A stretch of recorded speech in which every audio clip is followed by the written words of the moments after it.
B-double-E-double-R-U-N, beer run. All we need is a 10 and a 5 or a car and a key and a sober driver. B-double-E-double-R-U-N, beer run.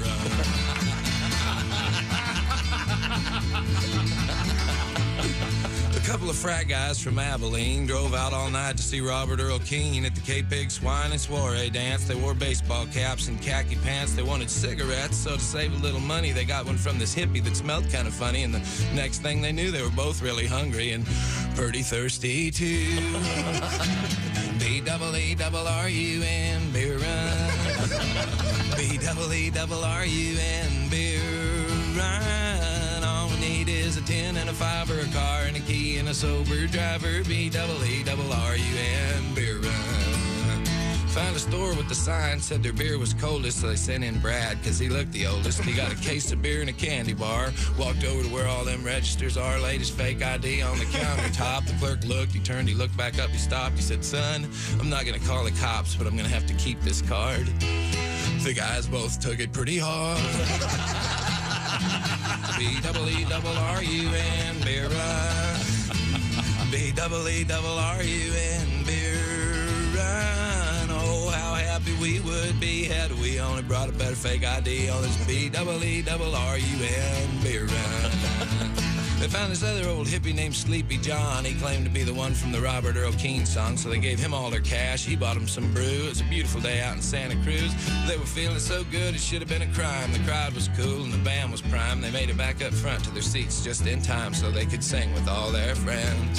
They say the road goes on forever and the party never ends. B-double-E-double-R-U-N, beer run. B-double-E-double-R-U-N, beer run. All we need is a 10 and a 5 or a car and a key and a sober driver. B-double-E-double-R-U-N, beer run. Yeah. Hey, good morning. Hello. How are ya? Welcome back. It's the Bob and Tom Show. As the singers will tell you. There they are.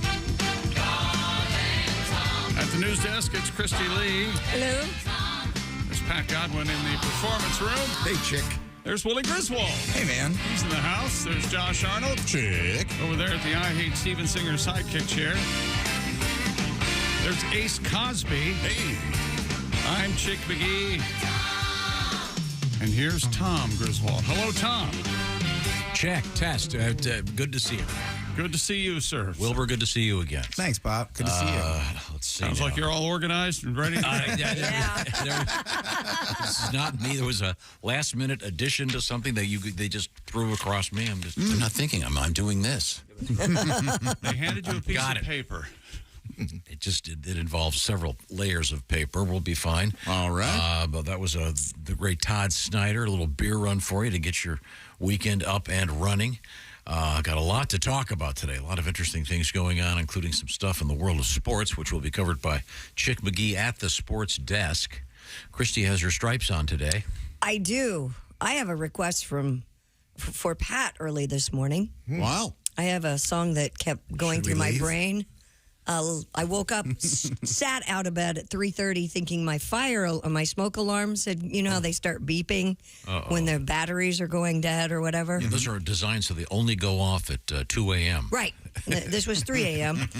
And I get up and I walk around. I don't hear any. I have a new car. I thought, well, maybe the car alarm or something. And I look outside and I realized it was my tinnitus or tinnitus, whatever you want to call it. It was so bad it woke me up. Wow. And I thought literally that the smoke alarm batteries were dead. Yikes. The constant sounding. What is it? What is Mine's your like song? Morse code, like beep, beep, beep, beep, beep. Oh, like really? that. Kind of steady? Ooh. Wow. No, it's like a beeping sound, which is why I would naturally think it's a smoke alarm. Yeah, mine are like crickets. Oh, really? You know what that sounds like, Josh? Oh, yeah. In fact, what's that sound you're making now? That's something I've never heard. Mine is just a straight thing there. Oh, is it really? One little note. My tinnitus is kill, Oh, That's a common one. how often do you use that? I've learned to ignore it, but constantly. Between 6 and 10, right? The smoke alarms when it's time to refresh them. Yes. It's always the one that's above the highest ladder you own, and it's in the middle of the night. Yeah. But please get your smoke alarms, ladies and gentlemen. And I guess the newer ones come. You don't even put they come with a built-in battery Right. that you They say they're 10 years. that you can't take out. Yeah. Because I guess people have been taking them out so they can play video games, then their house burns down and they all die. So Wow, I just wanted to hear a fun song about tinnitus. I didn't know we were going to go there. Based on your behavior here and the way you organize and the way you work here, I can't imagine living in a home with you and having to conduct everyday life, if you will, with you as the partner. well, I can't imagine. Thursday's fire drill night. Oh, all right. Well, that's important. Did you have a lot of fire drills when you were in school? Yes.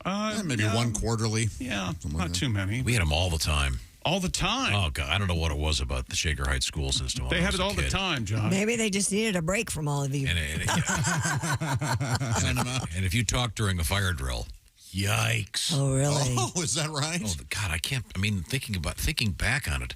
I would have looked at my teachers and been like, so you think if there's a fire, I'm going to be quiet about it? Oh, I'm not kidding. I mean, it was Man. you lined up and you shut up, and if you talked, you were penalized severely. I think Christy's right. There was something they went, all right, these kids are out of control. Yeah, we need a break. Let them go outside. We need them to be scared. They're not scared enough. Let's put a little fear in them. Maybe pointed at, look, Tom's running his mouth this morning. We need to run a fire drill.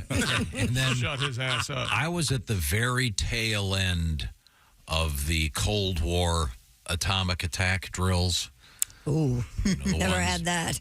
Yeah, that stopped in the early 60s. Well, thank God we're lined up out here on the playground during the atomic attack. That was a different drill. That's where you would lie down and tilt your desk over. Oh, yeah, to that'll- keep the radiation off. Same thing. That'll help, too. Yeah. They'll duck and cover. Yeah. Hey, look, Marlene's lips are melting, but I'll be okay. I've got my desk to protect me.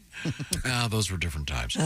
Boy, that Marlene made an impression on you. You've talked about her Yeah, you before. have. Say Marlene a lot. I would like to see a picture of my 6th grade class. I bet I could identify almost all of them. I bet Seriously. you can, yet you can't give anyone change for a 20. No, and I don't how. know the names of half my wife's friends. So, it's one of those things. Mm-hmm. You just deep in. Can you name all your teachers from kindergarten up to 7th grade? Mrs. Patterson was my kindergarten teacher. Me too. Mrs. Miller, Mrs. Creeth was my 2nd grade teacher. Miss third grade.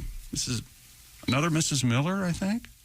See, but I think most people can name them 4th all. grade was Mrs. Lanning. She hated Did you and Kelly get married in the time I've been gone? Because you just called her your wife instead of your girlfriend.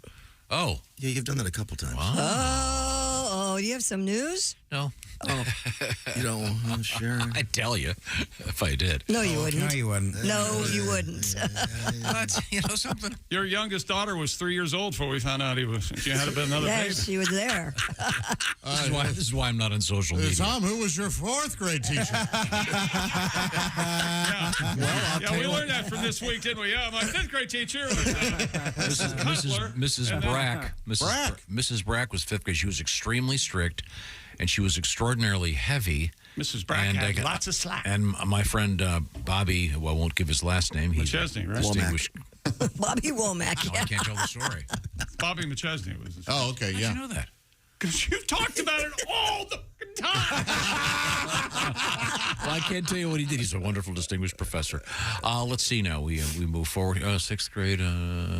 Yeah, I got it. They're all in there. We Mrs. might have Mrs. found, is this your heavy teacher? Is this why you hate fat people? No. Did she I don't wrong hate fat you? people. No, Mrs. Brack was great. I was just Look going at to the say size of Humphrey over there. certain people would drop pencils because she had this thing where she would wear these socks that went up to just below her knee, Oh, yeah. and then there'd be this Roll? Stay Puff roll, whatever you want to call it. Sure. It was rolled up nylons. No, but I mean her fat. I think the fat was over. Oh, there. no kidding. Yeah, it was really gross. But she was a great teacher, wonderful person. Fat people are hideous. You're I right. don't hate I didn't fat say, people. don't They- put words in my mouth. They just disgust me, and I want them dead. And I you know hear who that? agrees with me? Bobby McChesney. I just wanted to hear a little song about tinnitus. And look what Well, happened. when you're in charge, you can. Yeah. Pat, do you have that available? I'd be honored. Okay. Thank you. I have ringing. What, in my- right now? I can't take it. I have ringing in my ears, and my doctor pronounces it tinnitus, not tinnitus. He knows the ear, nose, and throat, but when the stomach starts to bloat, is it gastritis or gastritis? We've been saying it wrong all these years. Laymen prefer tinnitus, but the professional says it tinnitus. It confuses us and divides us. The little spider veins that cause lots of pain. That's not phlebitis. It's phlebitis. So it's bronchitis, arthritis, tonsillitis, hepatitis, and my girlfriend has colitis. I'm still going to say tinnitus, not tinnitus. And I'm fine with this. And you highbrow physicians, you all sound ridiculous. Boy, colitis sounds... That sounds bad. That sounds rough. Yeah. Yeah, it's colitis. Hard to diagnose and hard to find. But it just, Well, Pat, when you find it, you can make a woman very happy. if it's any consolation, my doctor calls it tinnitus also. Oh, yeah? Yes. Mine too, yeah. I think that's what he said. I'm half dead. Couldn't hear. Right now, I want to talk about Steven Singer. You just said your doctor didn't pronounce it that way. That's where you came up with the song. My doctor pronounces it tinnitus. Tinnitus. Yes, so not does mine. tinnitus. That's how it goes. He pronounces it tinnitus. My doctor, I just had an exam. He's Yeah, mentioned he tinnitus. corrected me. Okay. But I think it's one, who knows? Hepatitis, you don't say hepatitis. You could. Hepatitis sounds like a fat woman's boobs. Fat women. Man. Gross. And we're back. Right, Bobby? Yeah. Just Great job, Tom. Right on, kill Bobby. them all. Somebody poisoned the Twinkies. We need to get rid of these. They'll find out about it, but it'll give us a good foothold. Eat a salad, take a walk. Mrs. Brackby did. Oh, my goodness. God. All right, you win. Obesity You kills. win, buddy. Not even holding it back. She ate the Twinkies. Josh was the one that poisoned them. Coming up, we have some exciting world records. We have the happiest age. Isn't that nice? It's weird that the sports page is now dominated by Taylor Swift. We'll find out about that. Right now, I want to talk about my buddy Steven Singer. Steven Singer is a man, he's usually associated with love because he does things all about love. But right now, he's associated with hate, not just because you'll find him at IHateStevenSinger.com, but he hates those lab-grown diamonds. Yuck. That's why he'll give you one if you buy a real one. He wants you to see the real thing and buy the real thing. Real, natural, earthborn diamonds. Perhaps an engagement ring is in your future. Well, he's got them. Beautiful ones. Lots of great diamonds at Steven Singer Jewelers. Lots of other great jewelry, of course. Check out the inventory, as they say. IHateStevenSinger.com. This is the perfect season for jewelry because it's always the perfect season for jewelry. Once again, IHateStevenSinger.com. Tell them the Bob and Tom Show sent you. Remember, you can grab yourself a free laboratory-grown diamond. The beauty of the real diamonds, when you want to upgrade, they retain their value. So if you paid X for it, you'll get X for it when you upgrade with Steven Singer. Am I making it clear?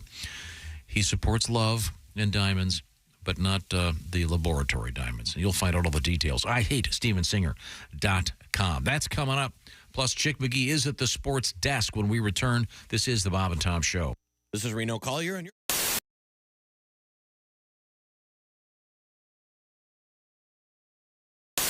Again, to go through your dating ritual, you've met some lovely young lady, perhaps after an evening on the town, and You take her back to your place? You get back to the townhouse. She wants to come in for coffee or something. Do you show her your chops? Do you immediately sit down? Oh, by the way, I happen to be. I say, hey, by the way, I don't want to brag or anything, but how about I lay down the thunder?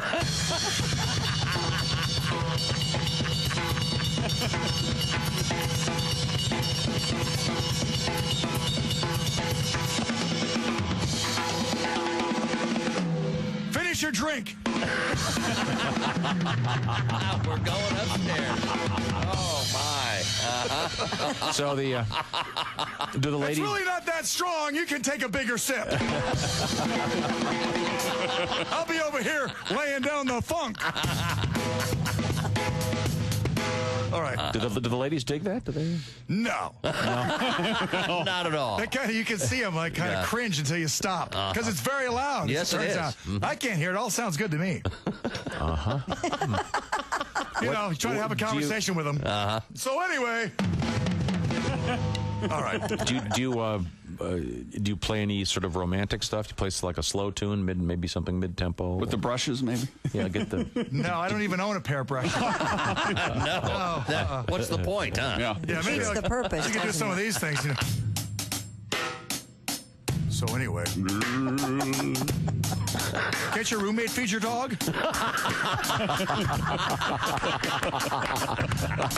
Very romantic.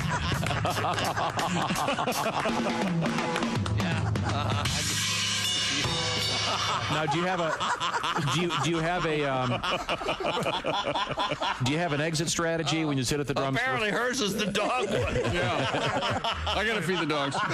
But I mean, That was Tom's line. I'm surprised the girls are using it. Great. once you sit down, and just you play for a couple minutes, then do you have a way you can gracefully get up? Do you have like a little finish, a little quick? Yeah, I like to. I'll finish kind of like this.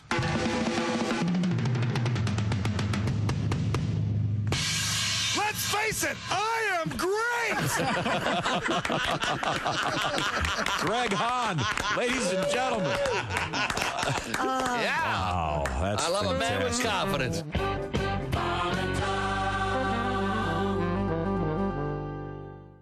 Now, Rodney's got a record out there on Capitol Records. Yes. Can't miss it.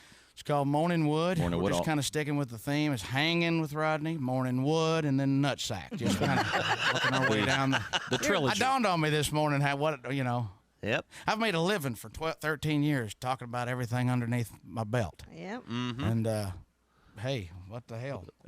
I'm glad you said hell. Yeah. I apologize. That's all right. Rodney, we got plenty of time. Do you want to work another one in here? Yeah, here's one right here. This one's called, I think, you guys, is that the one we're talking about? Okay. You guys want to play the intro? I don't want to. They get a little irritated when I don't let them play the intro. They don't really like the way I do it. Let's just go right to the words. Go ahead.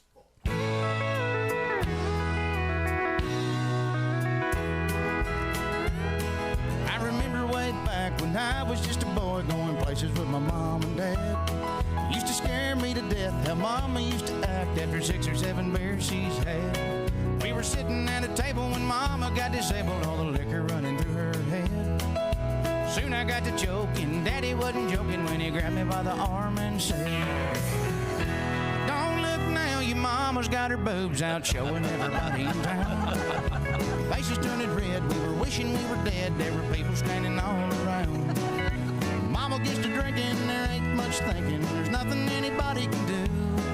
Just to hope and pray there never comes a day when my mama's out of drinking with you. Well, we got her in the truck and we started driving home, and Mama said she had to go. Daddy pulled it over, we were standing on his shoulder while Mom was putting on a show. And he started up a truck, Mama stood up with her pants still around her knees. When we heard Mama holler, "If you give me $1, well, I'll let you take a peek at these." Don't look now, your mama's got her boobs out showing everybody in town. Yeah. Faces turning red, we were wishing we were dead, there were people standing all around. Mama gets to drinking, there ain't much thinking, there's nothing anybody can do. Just hope and pray there never comes a day when my mama's out of drinking with you. Just to hope and pray there never comes a day when my mama's out of drinking with you. Yeah. Oh, Rodney. Rodney Carrington.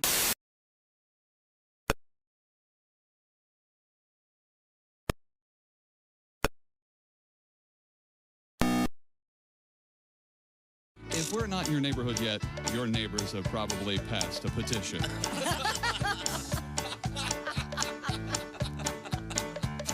So if your horse has lost his stuff and his legs aren't thin and bony, and if his meat ain't very tough, then he comes to Burger Pony. Comes to Burger Pony. Comes to Burger Pony. morning laughter. Just my woman. Hey, welcome back to the Bob and Tom Show. Christy Lee at the news desk. Hello. There's Pat Godwin in the performance room. Hey, Chick. Willie Griswold in the house. Yo, yo. There's Josh Arnold. Chick. Ace Cosby's here. Hey. I'm Chick McGee, and here's Tom. Thank you very much. Sorry to bother you. No. I was not going to. I didn't say anything. I was just going to. Yeah. You're preoccupied. I just am doing some business over here. I got things to do. It would be nice if you would look at me one time when I introduce you as if you're ready to go. I would be ready in just a second. That would be in just a second. Okay, I'm ready now. That's him. Well, let's see over here. I have managing my time. The Framstein over here, and I have to make a copy of that. And then, hello. Incredibly busy. Are you actually managing your time, or is it like one of those things? You know how? Imagine if like the flight attendant is coming to you. You don't lead with direct eye contact the whole time because you don't want to be a weirdo. Right. So you kind of fake distract yourself so you meet in the middle at that perfect time. Dad, is that what you're doing with Chick? I love that analogy. No, he wants to appear busy. Yeah. He's always in his brain. Someone told him one time, you've got to appear like, even if you're not busy, you have to appear busy to seem important. Yeah, wasn't that bumper sticker? Was it look busy?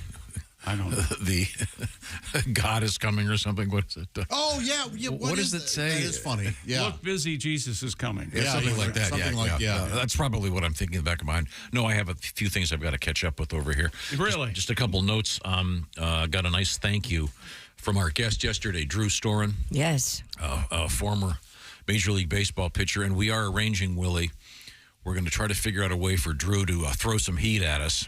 We've got a couple different options on where we're going to do this. So I want Drew to do it, but I also think that we should get like a really good 12-year-old. I think we should get a really good 12-year-old to come in here and also try to strike us out. That's great. I love that idea. But you have no idea how good some 12-year-olds are. No kidding. Oh, absolutely. Just some 12-year-old that drives himself in. He's dipping as he parks his car. Hey, guys. Bring in the heat. It's really interesting. I hit 102 on the gun. A friend of mine has a son who is, for all practical purposes, already being scouted by professional football. I mean, it's amazing. This isn't Bobby McChesney's kid. No, not Bobby. Anyway, I got a nice note from Drew saying that when they put the last batch of the Field of Dreams bourbon on sale, it sold out in like 10 minutes. Yeah. Nicely done. Anyway, they're going to be having a new batch coming up next year, and we'll see. Thought it was fun. You're still looking for a bottle? I've got one, and you get a hold of me. I'll tell you how much it is. Oh yeah, really? That's illegal, but no, I don't know about that. It's what America was built on, I think. Supply and demand. Make me an offer, men and women. Just send a picture. Some sort of black market retailer who exchanges the nudes. Willie, you might not know this story. Back in the day when guests would come in, we would always give them a bag. Actually, it was a Bob and Tom logoed bag, really cool bag. Swag bag. What's a plastic bag? I loved it. It had our color logo on it, you jackass. Well, you're making it sound like it was canvas embroidered by old ladies at the Wisconsin Dells. It was a nice branded plastic bag. It was made by 12-year-olds in China that were receiving minimum wage on the 4-hour per hour basis. The point is, in there, we would have like a T-shirt, and there'd be maybe a calendar, a couple of CDs. Mm-hmm. We found out that a certain comedian was selling them, reselling them all on, what was it, eBay? Yep. That's amazing. By the way, if you're looking for old Bob and Tom CDs, they're all over eBay. I understand. Wait, real quick, on the topic of old like giveaways and stuff, I got my cousin turned 28 yesterday. Her birthday dinner was Tuesday night. So me, my cousin, my other cousin, my uncle, we all got dinner together, and we were all telling stories, and my uncle told a story where he and you, Dad, went to a concert together, and I go, oh, did you bring, my mom and your wife? And he goes, no, we were supposed to, but your dad had to bring contest winners. So it was like my dad and my Uncle Nick and the 8th and 9th caller went to go watch Little Feat. God, it was worth it. Oh, sorry. Oh, yeah, your Uncle Nick and I, we once went to Eric Clapton Front Row together. Wow. Talk about a great show. In any event, I'm off the topic, which was I believe we're going to be doing some taking some heat, some Major League Baseball pitching. I'm not sure I can do it. I'm not sure I could stand there. I don't think I'm going to. I think I'd be afraid. Yeah, the closer it gets, the more terrified I am by it. No. Storen's got control. He won't hit you. Yeah, but what if we get that anomaly in which he has some twitch in his arm and I get a baseball in the face at 100 miles an hour? No, it won't happen. He won't.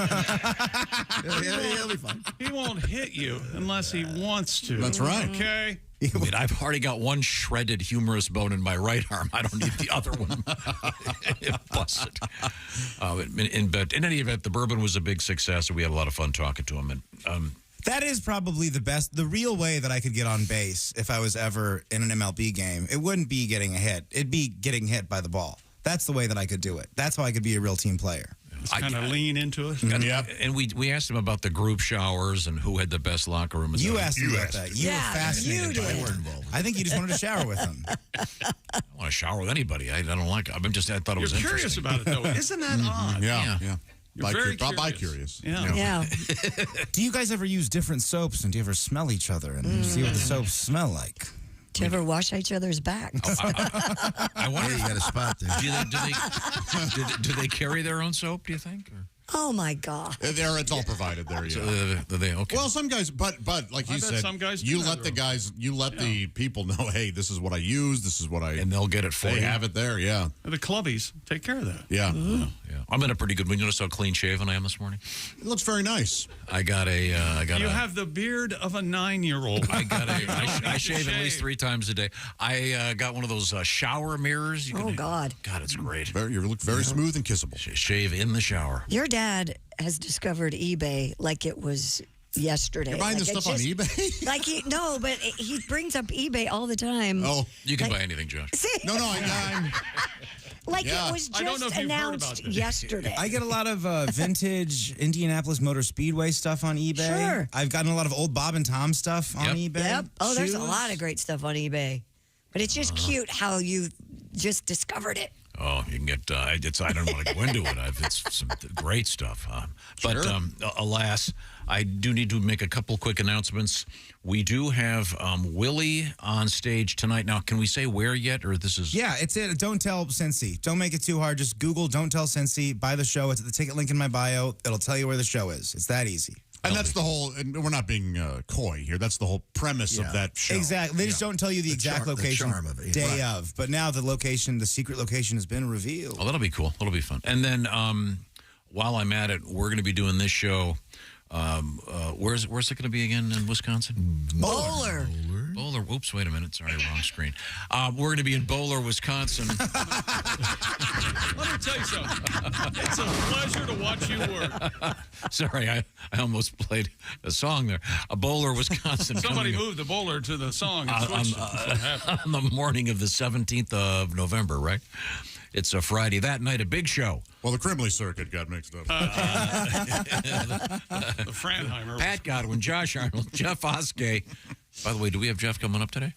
Yes, we do. Okay, good. And Willie G, me, Chick. It's going to be fun. That evening, the second show has been added. The first one sold out, and information's at North Star Casino Resort /entertainment. We'll see you in Wisconsin. It should be a lot of fun.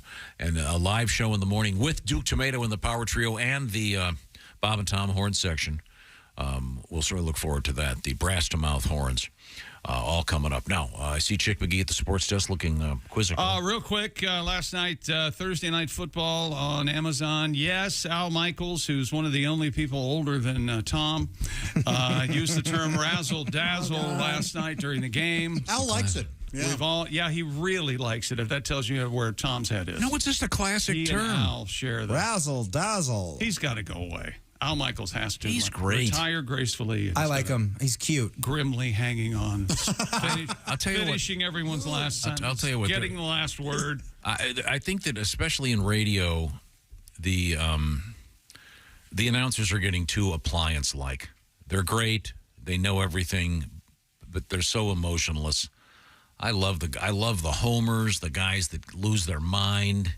And there are fewer and fewer of those out there. You're saying these guys, they're too on the business. You know, they're not having fun. They're not pushing the wrong button, playing the wrong sound effect. Exactly. Yeah, you want a little more Tommy G Al in Michaels sports. is not having fun. If you've ever listened to him, he's not having a good time No, at yeah, all. I was more in the radio realm. I like the guys that lose their mind when stuff's going on. Did you watch the first quarter? I did not. Al Michaels had to plug. On Sunday, the NFL is doing that game in England, and there's like a Toy Story element to Yes, it. yeah. And he has to go, well, you love watching football, but this Sunday, there's a Toy Story football. How fun will that be? And you can tell he just hated saying it. Yeah. But I will tell you this. We have a story coming up about how smart the NFL is. They're getting huge ratings numbers because of Taylor Swift right now. I've sent you the story. Yeah, sure. It's going to be Red Zone. Red Zone Taylor's version. Perfect. We all get it. It's fun. Yeah, they broke down the ratings of that game and the demographics of the female I'm sorry, numbers. we way talked up. about this all week. I know, but we now have some demographic numbers. All right. As opposed to anecdotal research. How about that? Hard numbers. Hard numbers. What else have you got over there? Well, speaking of hard numbers, Lions 34, Packers 20 last night at Lambeau Field as the Lions win for the fourth straight time. Wow. Unbelievable. A streak that includes the final game of last season, as we remember. David Montgomery rushed for 121 yards and 3 touchdowns for the Detroit Lions. And I had the Packers plus the points. Let's see, I had plus 2, so all I needed was 23 more points. And I would have been in the money on that one. Was that, and Alex was so close. Ms. Alex Virgil. She was a big Packer fan, yes. Yeah, so sorry about that, Alex. Yeah, I kind of went with her. Yeah, yep, she's to blame. Dear Tom, we've got this gentleman went to a hardware store the other day, and apparently now there is a product prepackaged under the name Shore Lunch. Yeah, oh, sure. Yeah. You can have cheddar broccoli or home-style chili. They have soup. They have breading for your fish. They have Shore Lunch. Shore Lunch is good stuff. Bring one of Tom's harebrained ideas. It's not a harebrained. The Shore Lunch is a classic fishing thing. Best prepared, Josh, would you agree with a cast iron skillet? Yeah. That's on a fire. And yeah, that's great. I did that in Canada, man. Get the lard going. Yes. Just pop the fish in there. Oh, that's awesome. I didn't know you had a Shore Lunch. Oh, yeah. Well, it was a little far from the shore, but technically we were on the shore. We weren't in the water. Yeah. So there you go. That's great. Yeah. That fun? I guess. Well, tell the guy thank you. I was at the hardware store. For look who it is. It's Bobby McChesney. Emailed that to us. That's nice. it. Oh, wow. Thank you, Bobby. I just want him to hear what we've been talking about. What the hell's Tom doing? I'm going to kill him. He's probably busy, right? He's a distinguished professor. He is. Writing himself for class. Making notes for himself. You can't fire me. I've got tenure. Yeah. Pooh. What are you going to do? I said it. What are you going to do? I got tenure. But. No one wants to defend freedom of speech, but he's just saying pee and poo all the time. And we were talking about Confucius the other day. My favorite one, a man who farteth in church, sat in on pew. Yes. Love that. This one is from Martin. My favorite one is Confucius say, man who walks through turnstile sideways goes to Bangkok. God, I love that one. Thank you. And it was Thank you very much, Martin. Confucius' birthday, right? Yesterday, right? Yeah. I'm confused. And you don't say BC anymore, right? It's BCE, right? Folks still do. In art history, a lot of the times they'll say BCE, but it doesn't really matter. BCE is what? Before the Common Era. Before Common Era. Okay, good to know. Here's Al Michaels from last night's Lions-Packers game. Everyone, enjoy his disconnected broadcasting. Little razzle-dazzle. Raymond, tons of room. Khalif Raymond down the sideline. He goes deep into Green Bay territory. Rudy. Razzle-dazzle. To me, he's got enough. That's the appropriate amount of excitement for a national broadcast. Yeah, he's great. You can't get overly excited, right? When you're national, the people get upset. I like the Vikings local guy gets so excited. Yeah, the local guy should. Yeah. I like that too. It's the great. Well, and on Red Zone usually they cut to the local guys, and I like that because they're getting stoked. Oh, that's cool. More fun for you. That's exactly what I'm saying. Now, when you watch the what is it, Commanders now? Commanders games. Washington, please. Yes, do you listen to the local radio guys? I don't. No, I don't care for the local radio guys now either. No. The good ones all got fired, and Sam had to, or Sonny had to retire. So yeah. Did the good ones get fired because they were too emotional and having fun and doing a good job? No, I think something about Dan and cheerleaders or something. I don't think I see. Okay. All right. Who's your favorite broadcaster currently? Sports.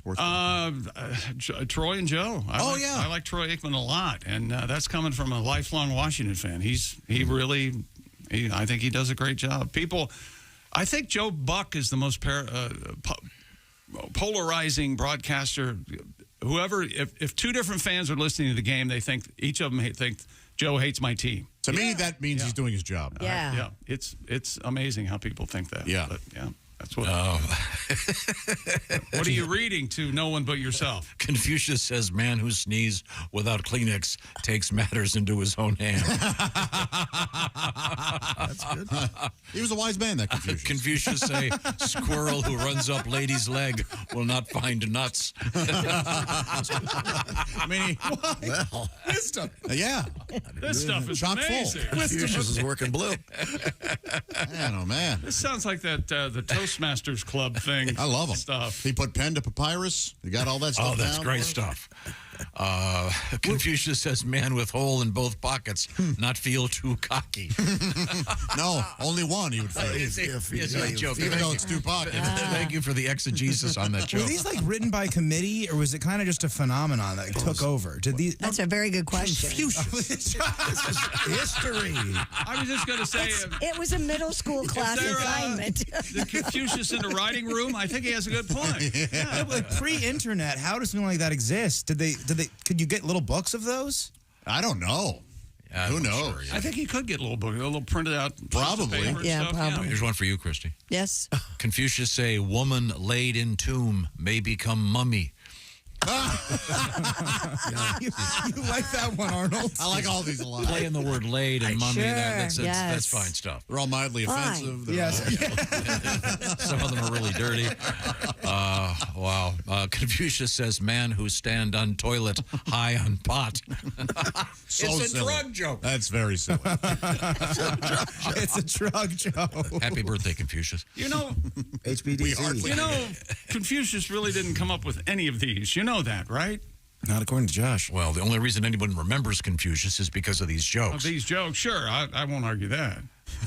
What was one of his, actually? Wouldn't it be nice to know what he actually said? I'm sure there's a website of that crap. I don't want to hear it. It's probably in some Asian language. Something like Something about find wisdom by being really bored. Life is death. And Listen to listen to the voice in your head until you Suffering. jump. Yeah. That kind of stuff. Kill. Yeah, okay. Let's There it see. is again. Coming up, we have more interesting news in the world of sports. We have an update on Bad Breath and an update on the Paw Patrol movie. Cool. But right now, I look around the room and I see Josh's hands. I actually don't look all that worn from doing carpentry at your house and doing fix-up stuff. What happened? Not a blister. He's smart. That's why. Nary a blister. You know what happens is I learned that when I go to do something around my home, we all have those everyday repairs that need done, that are constant maintenance. I don't always get it done, and when I do, it doesn't always look like a skilled professional did it. So from now on, I Angie that. That's right. I'm going to find a skilled local pro who will deliver the quality and expertise I need every time I go on Angie. Angie has over 20 years of home service experience. I know they helped me with my fireplace and my chimney. They've combined it with new tools to simplify the whole process. They have that wonderful Angie app, and they have that great online site. Answer a few questions on either. Angie can handle the rest from start to finish. Angie can also help you compare quotes from multiple pros so you can find the best price for you and your budget, and you can connect with them instantly. That means you can take care of just about any home project in only a few taps. Because when it comes to getting the most out of your home, yes, you can do this when you Angie that. Download the free Angie mobile app today or visit Angie.com. That's ANGI.com. Thank you very much, Josh. Thank you very much, Angie. And coming up, we're going to find out a little more about the NFL Jets game and about a cool baseball world record. Sunday Night Football with Jets and the Chiefs, and Taylor Swift's going to be there, people. That's right. This is the Bob and Tom Show. Become a Bob and Tom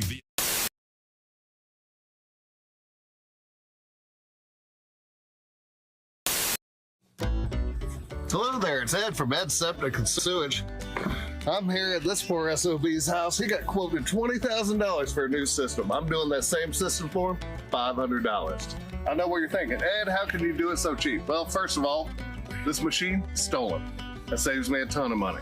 Secondly, I'm not licensed or bonded. That saves me tens of thousands of dollars a year. So if you need a cheap septic, call me, Ed Septic. When things get hectic, call Ed Septic at the number below.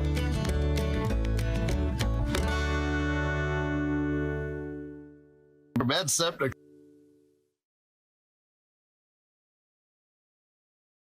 Hey, it's Josh, and of course... Hi, Chick McGee, everybody. Your chance to win a Mini Max Big Green Egg for Bob and Tom and Big Green Egg. Each week, someone will win a Mini Max Big Green Egg. It's the Bob and Tom Show, Pig Skin Pick, powered by the Big Green Egg. Go to bobandtom.com/contest on the computer. Is that where you go? Are we eligible?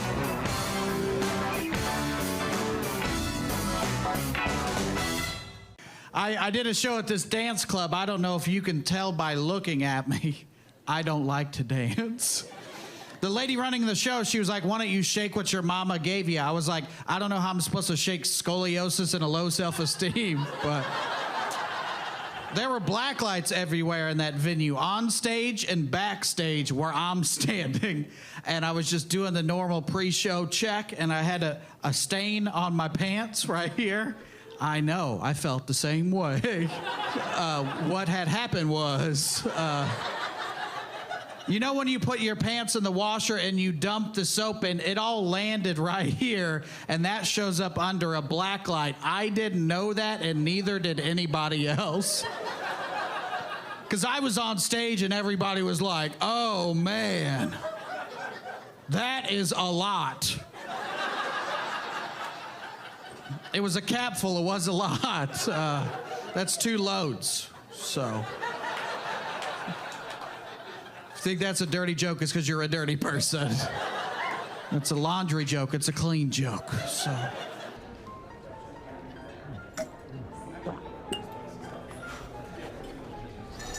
You took my breath away from the moment I first saw you. Will you marry me, Dolly? She said yes! She said yes! It's not a real person. It's not a real diamond. Real, natural, earthborn diamond. For your real love, from a real jeweler you can trust. Steven Singer Jewelers. What do you want to hear? Well, I was thinking what song music you want to hear? I was thinking since it's summertime. Yes. Everyone's watching baseball, playing baseball. Do you know your softball tribute? Yeah, I can try to get through it better than I did the other one. Church League softball. Let's pull the key up. Great idea. There you go. Church League softball fist fight. Getting washed in the blood on a Tuesday night. What would Jesus do? Lord, he wouldn't do that. Knock hell out of a preacher with the softball bat. Well, the swinging shepherds from the sheep of the Savior were tied with the Sourwood Church of Christ, an example of some highly unholy behavior in a game that had already been protested twice. Something unbiblical must have been said for them to be aiming heat at a minister's head. Clocking the clergy ain't the thing to do, but neither's the high hard one on a 0-2. Church League softball fist fight, a bloody laying on of hands neath the left field lights, knocking out 4 teeth, getting a busted lip ain't exactly my idea of Christian fellowship. Church League softball fist fight, rolling around the pitcher's mound, it just don't look right for nice people from the church and the Sunday school class to trade the cup of brotherhood for a can of whoop ass. Ooh, yeah! Thank you. Tim Wilson.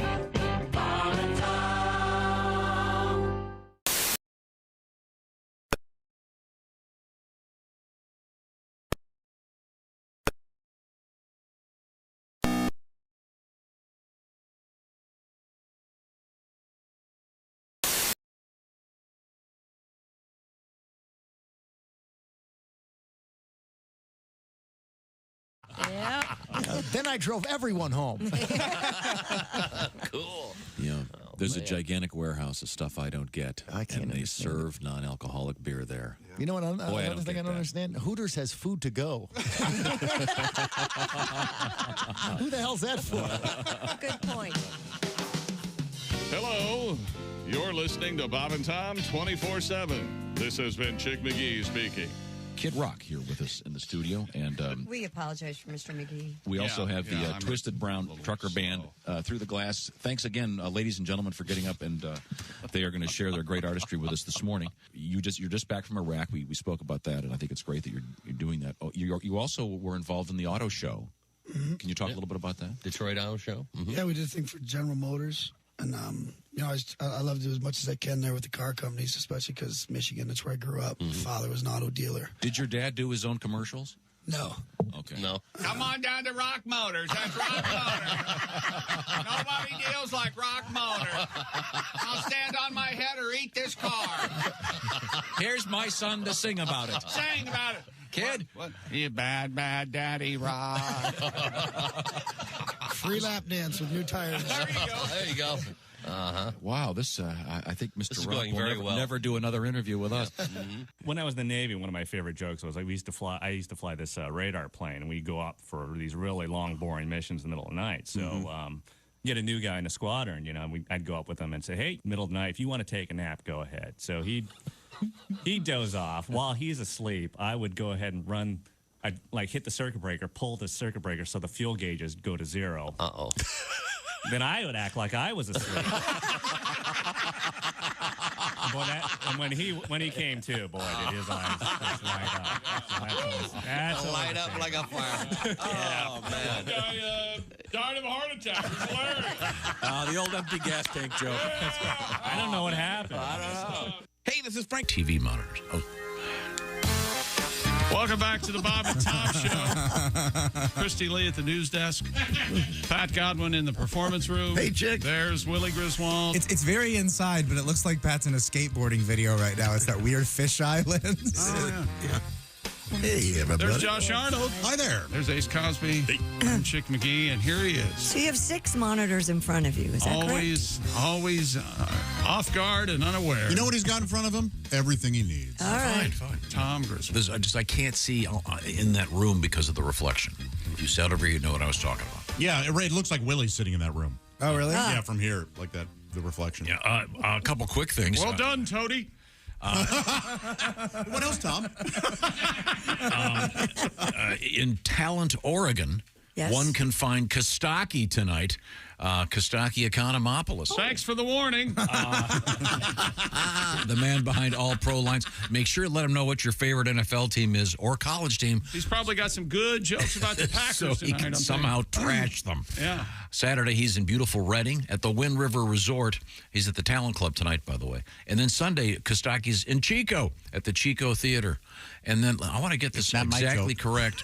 Pat Godwin? Yes, sir. Am I correct in saying you and Jeff Oskay are going to be in the Cedar Rapids area at the Olympic Theater This Saturday? Yeah. This Saturday. Mm-hmm. That's tomorrow night. Monday, Tuesday, Wednesday, Thursday. That's tomorrow night. tomorrow Thank you, night. Christy. Yeah.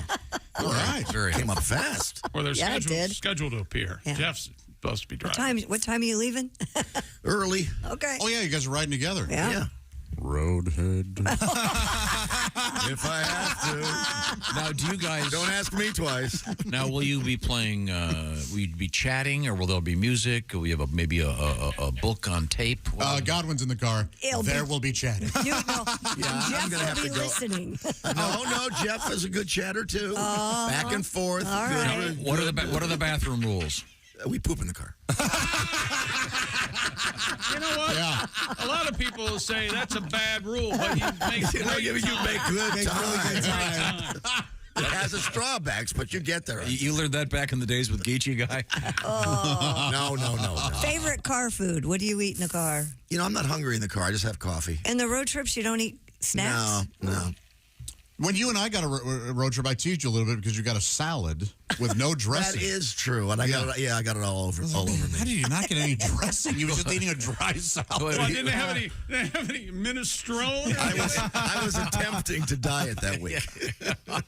Soup in the car while driving. Well, we started off with a Jimmy John, remember? Yeah, we sure did. Very good. I had one ready for him. Dieting on the road, you are doomed. Yeah, it's almost impossible. You end up, you get chilly at a Wendy's at 5 p.m. You know what else is impossible? Dieting at home. I mean, it's on the road, at home. And restaurants, that's impossible. I say to hell with it. And by the way, you know, I don't know who came up with it, but whoever came up with the guy at Hostess who came up with the 3 ho-hos in the package at the convenience store. Bastard. That is one sweet bastard. Okay? That guy knew what he was doing. Hey, where's that Hall of Fame? I don't know. Have you seen what the guys at Reese's are doing? What are they up to now? 2, and then there was 3, and there was a king size that's 4. Right. They're going like 7 and 9. It's crazy. It's way too long. There's no structural integrity. And like one out of every 8 truck stops or gas stations that'll have the pounder, the giant. Yeah. That's meant to be like served like a pie. Wow. Tom, our gym has a restaurant. That's not fair. You can't even diet there. Yeah, but they serve healthy food there. Do they? Yes. They have great smoothies. Oh, my. They do, actually. Yes. Now, we have Chick McGee at the sports desk right now. And I would like to point out early on for this Travis Kelce, Taylor Swift bars. Opinions vary. Budding romance. When this first started, Tom was dead set against it. Remember that? He didn't want us to talk about it. Just shut up. Yeah, nobody let them live cares. their lives. Nobody cares. Shut up. Let's do a world record about David Rush catching grapes with his anus. But no. Wait a second. David caught grapes with his anus, and I missed How many? it. You guys? 84. You weren't here yesterday. And they were, and after the event, they were distributed to the local food bank. So they did not go to waste. Yeah. Oh, that's not true. We'll have the story. They're making a gross wine. But now, anything about Taylor, Tay, and Travis? Well, luckily we have the man here. Why the change of heart? No, it sounded like you said change of fart. There is some interesting statistics about this romance, be it real or fake. And if I don't, it's none of my business what those two do. But the fact that this is actually, I think Willie pointed this out, maybe off the air. The Jets have 5 or 6 primetime games, and without Aaron Rodgers, no one would want to see the Jets because they're going to stink. But the fact that Taylor is going to be allegedly showing up at this game. What is it, the Sunday Nighter? Yeah. Yeah, they've sold a bunch more tickets and the prices are going way up. And evidently people have checked into this. This is from Kenneth. I have checked Taylor Swift's tour itinerary. She's in Tokyo the day before our Super Bowl. But if the Chiefs are in it, maybe she can make it from Tokyo to it's in Vegas. Willie and I are going to be there as long as Kostaki's not. And so plans are to get her back to the Super Bowl. It's assumed the Chiefs will be in it. If she were to sing the national anthem at the Super Bowl, it would knock the grid out of the world. And Heinz, oh man, is there anything better than Heinz ketchup? I don't think so. Nope. Heinz Ward. I have it on any.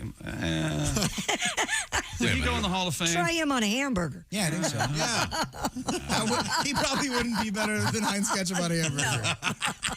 I got my eye on Heinz Ward. I think there's something going on there. He was a Steeler, right? Yeah. And isn't Heinz corporate headquarters in Pittsburgh? Yes. Isn't that weird? Well, that's awfully tidy. They named their kid after the ketchup. Wouldn't you if you played at Heinz Field? And he's married to Sela? But it's not Heinz Field anymore. It's Acrisure. Yeah. Oh, it is? Hospital or insurance or... Who cares anymore?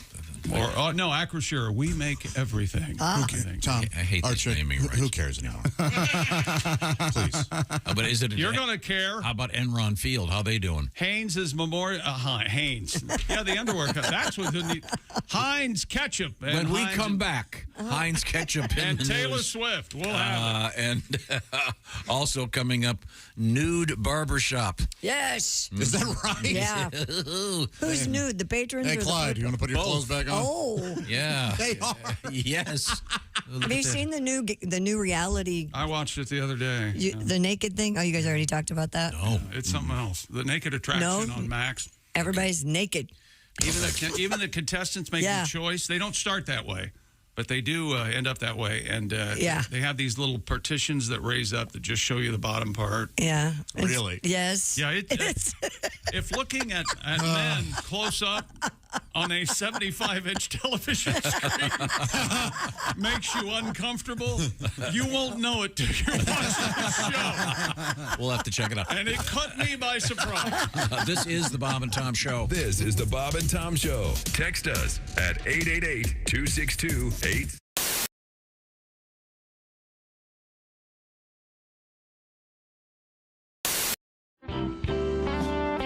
We have time. Let's get a song out of Mr. Hay. Yeah. Colin Hay is our guest. What do you feel like playing, Colin? Something I know. Okay. Yes. Well, that'd be good. I know most of my songs. This is an old song which I like. I'll just play it, eh? All right. How about that? I can't get to sleep. I think about the implications of diving in too deep, and possibly the complications, especially at night. I worry over situations. I know we'll be all right. Perhaps it's just imagination. Day after day, it reappears. Night after night, my heartbeat shows the fear. Ghosts appear and fade away.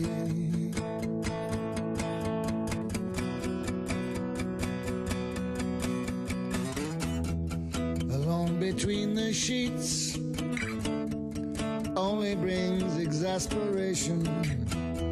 It's time to walk the streets, smell the desperation.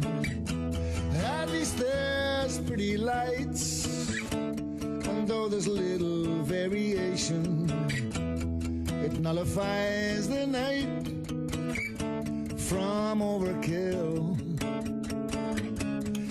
Day after day reappears. Night after night, my heartbeat shows the fear. Ghosts appear and fade away.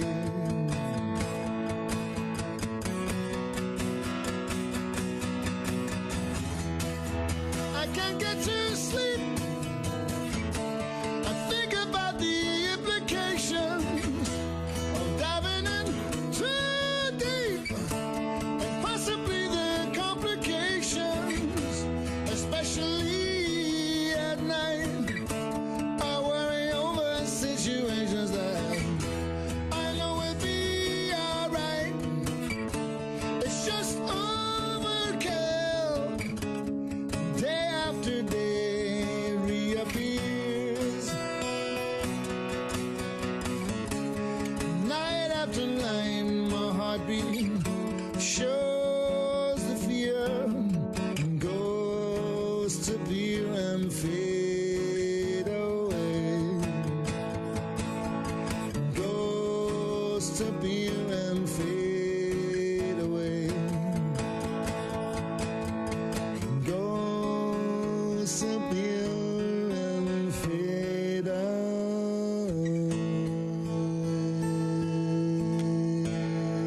away. Wow. Colin Hay.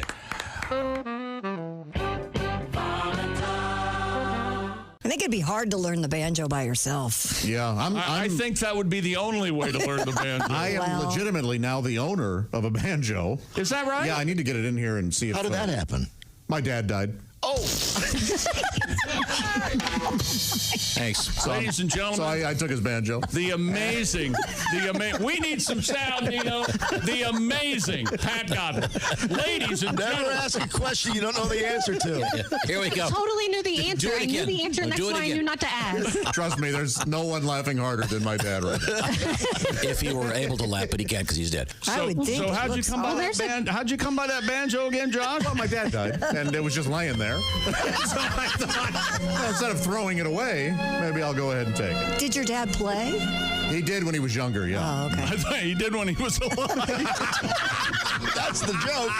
There you go, Joshy. Yeah, I should have said that. Okay, well.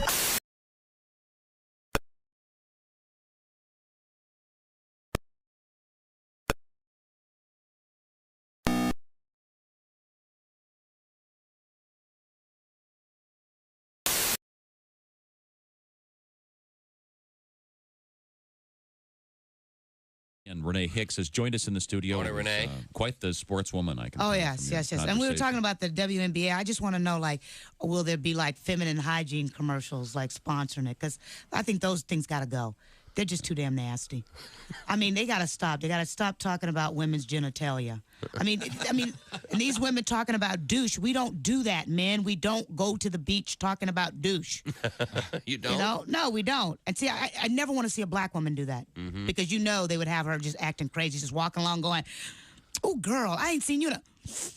Damn, Shaniqua, is that you stinking like that, girl? Well, you need to douche your nasty ass.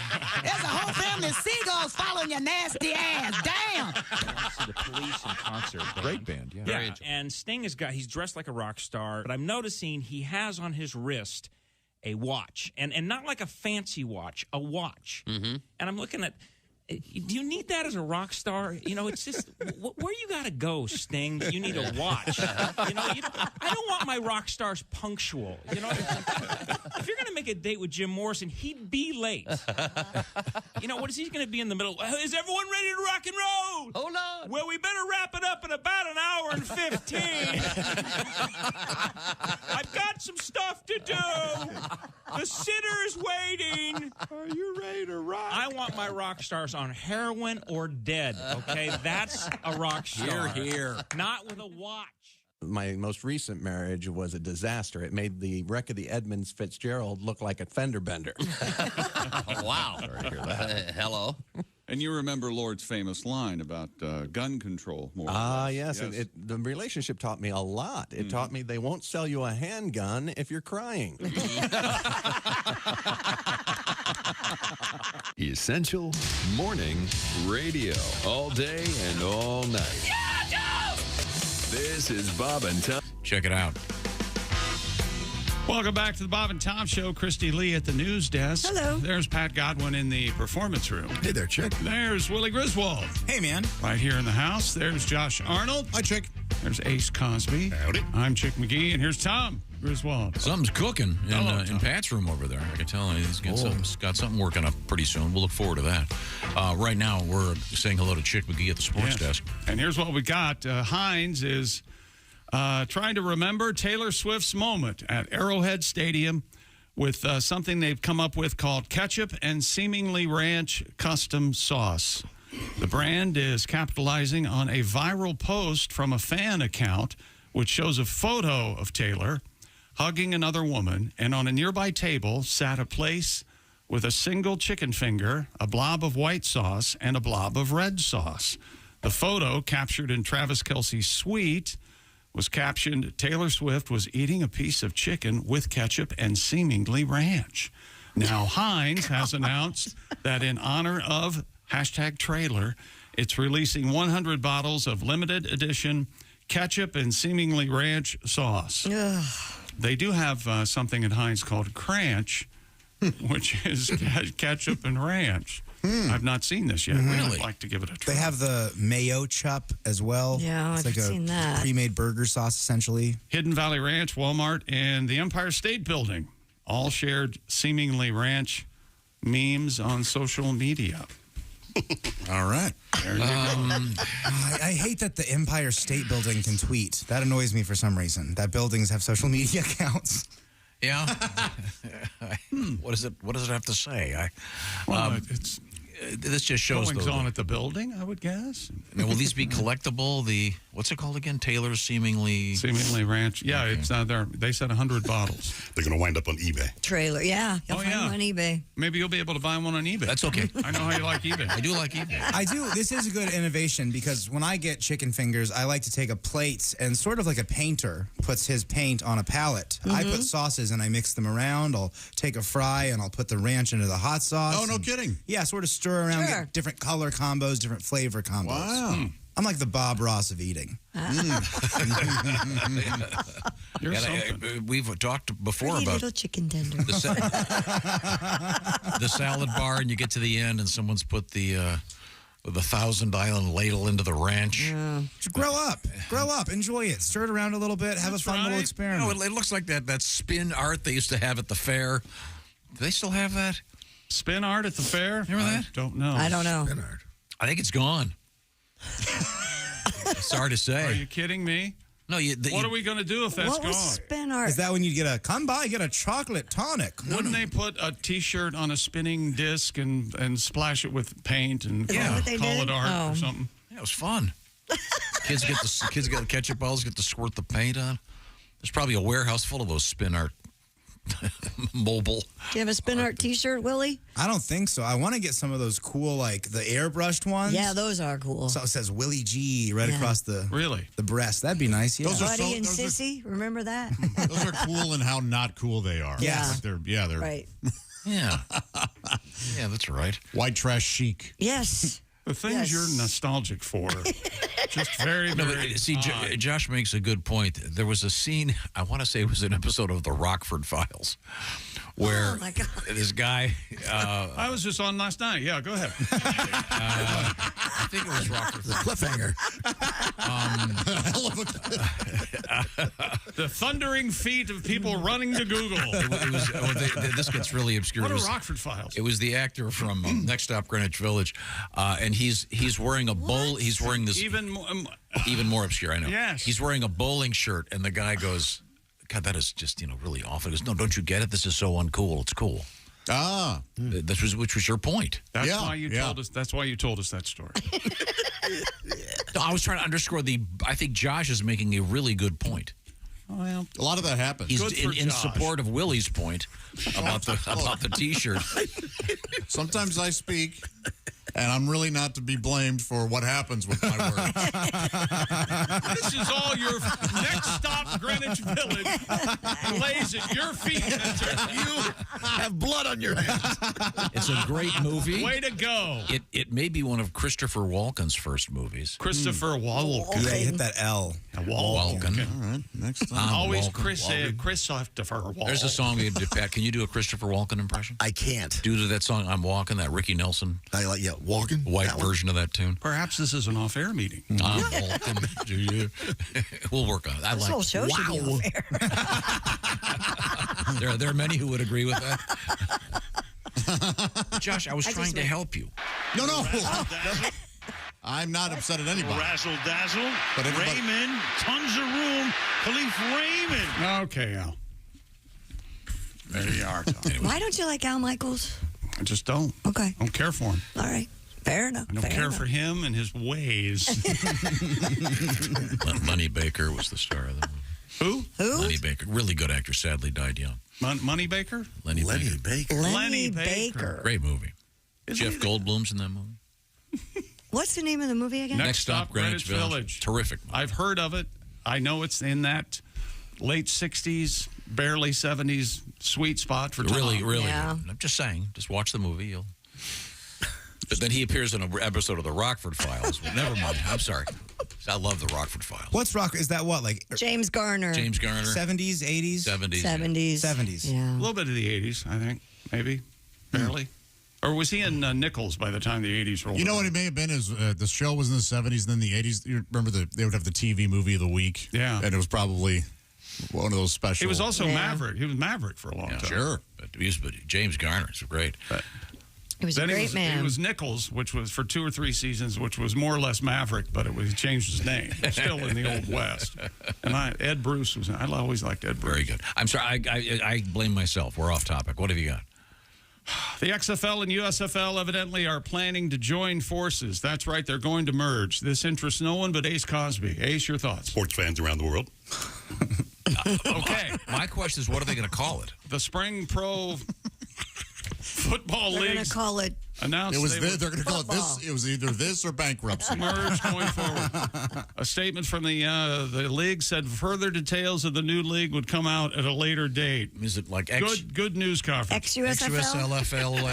and there's a lot of letters there. The XFL has 8 teams, from Seattle, Washington to Washington, D.C. The USFL has 8 teams from New Jersey to Memphis. The XFL, first founded in 2001, returned in 20, but had to shut down because as they all breathed a sigh of relief, we can blame COVID. Yeah. And the league eventually filed for bankruptcy. But was reborn in February. The USFL played its first season last season. Who won the championship? Birmingham Stallions. No. Won it 2 years in a row. And there you go. Didn't they play all the games in Birmingham? The first year. The last season, they had 4 different cities. So. 4 different cities, not the teams where the teams. Is Birmingham known for horses? Not that I know of. Not that I know of. Stallions? Just a random name that they put because they were too bored to come up I thought with the anything. Birmingham Stallions was used in another league, too, like the WFL, or I think they had a bunch of T-shirts laying around, I think. Or was that Tampa Bay? My grade school was the Stallions. No, The really? Stanton Stallions. That's interesting. I like it when the elementary schools come up with teams, the names for their team. I was a Cardinal. We didn't have a name for mine. We did. The Mohawk Turtles. We had a theme song. St. Christopher Cardinals. Yes? No, of course. A cheer for our dear Mercer, the best school of them all. He knows the We hail and salute thee. Get comfortable. We hark to your call. When did you have to sing that? We'd have to stand up probably after fire drills, so once a week in detention. Detention. That's where Bobby and I went to school together. Hail and salute seems a little. Bobby McChesney? Yep. Seems pretty dead on for what's going on there. But we weren't like the Mercer anything. Goose step around the playground today. Point your hand in a certain way. How many vowels are in your last name? Look at him over there. He's one. He's one. Protestant, you Protestant, please. Make a circle, keep him out. Keep him out. Keep him out. Look, it's whites only. There he goes. We Look at him go. Across the line. See, Look at him go over there. That's too much. See? Gosh. I guess he was 9 before schools were integrated, I guess, so we'll give him time to catch up. Yeah, right. Not necessarily his fault, the era he was born into. Poor guy. Take it easy, man. Okay, sorry. So what the USFL, whatever they're going to call themselves. Don't look at me, dude. I got no clue. Like Chick said, the press conference yesterday was all but useless. Yeah. Just call it spring football, man. Just call it spring football. That's what everyone wants. Maybe get Elon Musk to buy it because everything is going to be X with him, right? I hate. Isn't he? He's got Twitter is now X, maybe the XFL. What they need is a pop star to date Taylor one of the Swift players. is who they need. She's taken. Get Travis to go play. Get Olivia Rodrigo. She's huge now.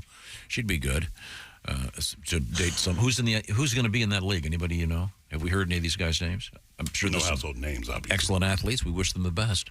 Right now, I wanted to say that if you were listening to me sing the Mercer fight song, in your in your earbuds from our friends at Raycon, you would have heard every nuanced syllable. Raycon's everyday earbuds look and feel, sound better than ever, and they travel, baby. They feature noise isolation awareness modes. You can listen while you travel or during a grueling workout, possibly with optimized gel tips for that perfect in-ear fit. Raycon's fit every ear ever made, and the earbuds are comfortable enough for all-day wear. And remember, oh, gosh. Oh, no. Raycons do not budge, Tom. Even when you have a coughing fit. Over here. Yeah, they stayed right in your skull. Come right out of my eye. Yeah. Raycons, you also get 8 hours of playtime, 32 hours of battery life, and you'll love this. They start at half the price of other premium audio brands. Is your show really live? Oh, yeah. Raycon's everyday earbuds have over 78,000 five-star reviews, and Raycon having their back-to-school sale for a limited time. Go to buyraycon.com/Tom. Laugh it up, punk. Get 20% off. 20% off Raycon site-wide. Plus free shipping. Go to buyraycon.com/Tom for 20% off. That's buyraycon.com /Tom. Patty G's take working my on... nephew shopping today, but apparently that's not going to happen. I'm trying to get some J's, man. What the hell? You blew it. Patty's working on something serious in there. I'm not sure what it is. We'll look forward to hearing that. Comedian Megan Gailey will be joining us. Yeah. And more. It's all coming up. This is the Bob and Tom Show. Hi, this is Paul. And this is Storm. And we're Paul.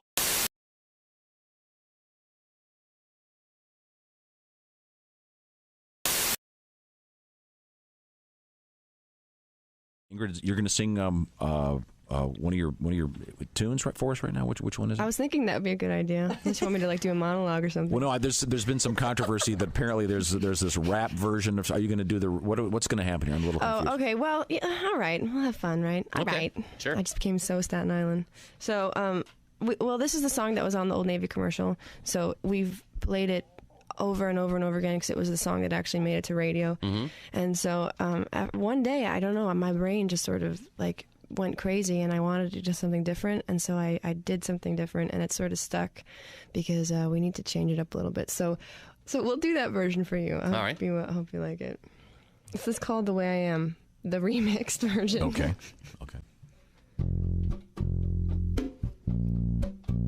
I can't believe I'm doing this.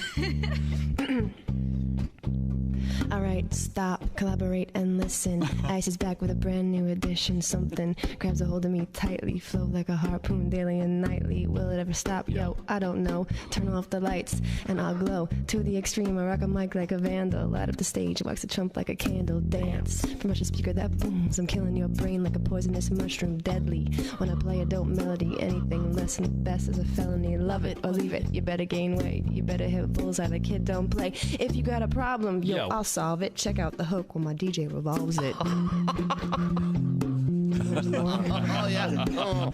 Ice baby. Uh-huh. Well, he needs the money. I believe Queen gets it. Hey, don't hate. Don't hate. In West Philadelphia, born and raised on the playground was where I spent most of my days, chilling out, maxing, relaxing, all cool and all shooting some b-ball outside of the school when a couple of guys were up to no good, started making trouble in my neighborhood. I got in one little fight, my mom got scared and said, "Maybe auntie and uncle in Bel Air." I whistled for a cab, but when it came near, the license plate said fresh and had dice in the mirror. If anything, I could say that this cab was rare, but I thought, nah, forget it, you're home to Bel Air. I pulled up to the house about 7 or 8, and I yelled to the cab, "You're home, I'll smell you later." Looked in my kingdom, I was finally there to sit on my throne as the Prince of Bel Air. Oh man, here we go. We'll do the real one. If you were falling, then I would catch you. If you need a light, I'd find a match. 'Cause I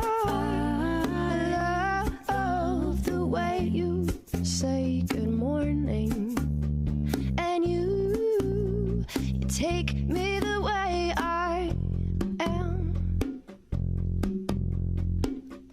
If you are chilly, here, take my sweater. If your head is aching, I'll make it better. 'Cause I love the way you call me baby, and you take me the way I am. And I'll buy you Rogaine when you start losing all your hair. So on patches to all you dare. 'Cause I love you more than I could ever promise. And you take me the way I am. Oh, you take me the way I am. You take me the way I am. Beautiful. Wow. Very nice. Yes. Ingrid Good Magnusson voice this morning. Yeah. Ingrid and her band is sounding great. Very nice mix, too. Thanks to all of the technicians. You did such a nice job. That was very good. That really sounded great. Hi, everybody. Chick McGee here from the Bob and Tom Show. I want to tell you about the NFL season coming up. We got together with the folks at Big Green Egg, and each and every week, you're going to have a chance to win a Mini Max Big Green Egg during the Pigskin Pick'em program on the Bob and Tom Show. Bob and Tom in the morning and highlights all day long. The Bob and Tom Show, weekday mornings at 6 a.m. Eastern on Bob and Tom 24/7. You're listening to Bob and Tom Radio. 24/7. Time now for Bob and Tom Super Bowl Trivia. The 1972 Miami Dolphins became the first NFL team to go undefeated for all of their regular and postseason games. Most analysts agree that their marvelous no-name defense was the key to their brilliant performance. But perhaps no other defense in the NFL compares to the one seen in...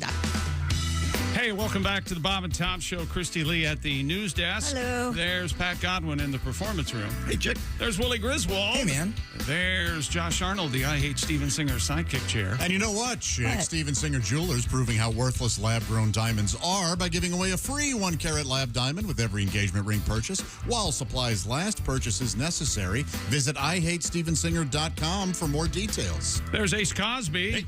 I'm Chick McGee, and here's Tom Griswold with our special guest. We are joined by comedian Megan Gailey. Megan, it's good to see you again. Good morning. You're looking great. Thank you. And you're a mommy. I'm a mom. How's that going?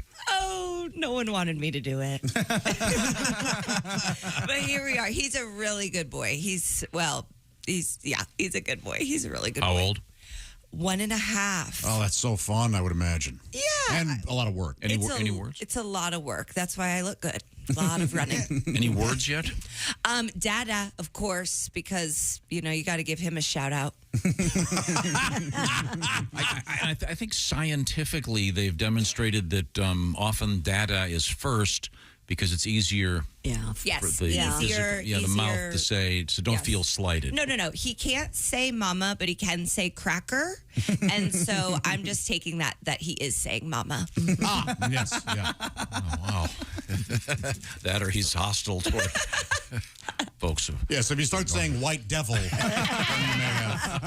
you can start worrying.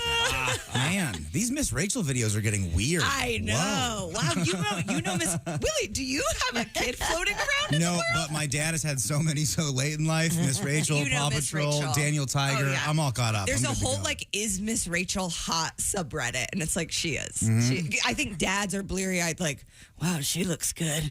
Miss Rachel looks good today. And I'm glad that you noticed that because as a moderator for that subreddit, I put a lot of work into that. So thank you. And who is Miss Rachel? Oh, she's this woman who is raising all of our children. Okay. She's fine. She's just a gal on YouTube. Okay. Okay. Who's like, good morning, little ones. And there's knockoff Miss Rachels now. I think she's worth 10 Hey, million. I'm Mr. Rachel. Sit down, shut up, and get over there. eat your cracker. Today I'm teaching you kids how to light a cigarette. Come here. This is the Dr. Spock 5 generations later. Really? Wow. Miss Rachel, huh? Yeah.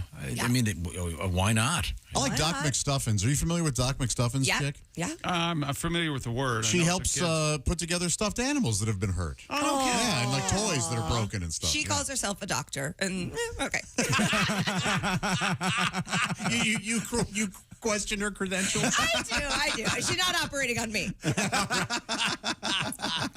And then we actually have we can tie into sports kind of. We have an update on the Paw Patrol. Oh, yeah?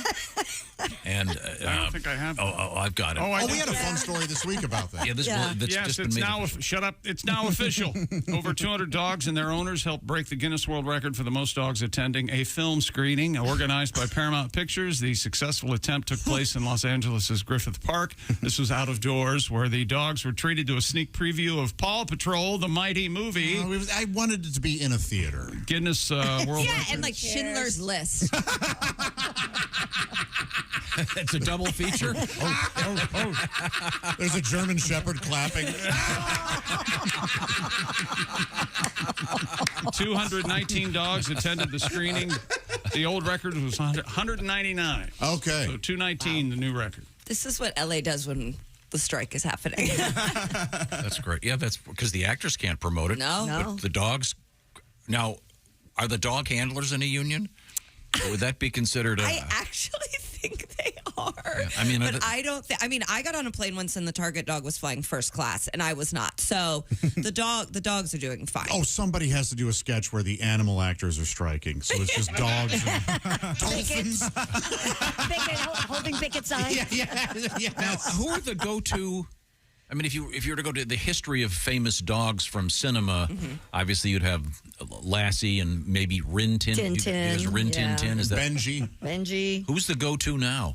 Marley and me. That's certainly more recent. That goes back quite. And on television, you had the dog on Frasier. The dog from The Artist. Remember that? Oh, yeah. Yeah, that thing was... The Jack Russells get a lot of airtime, don't they?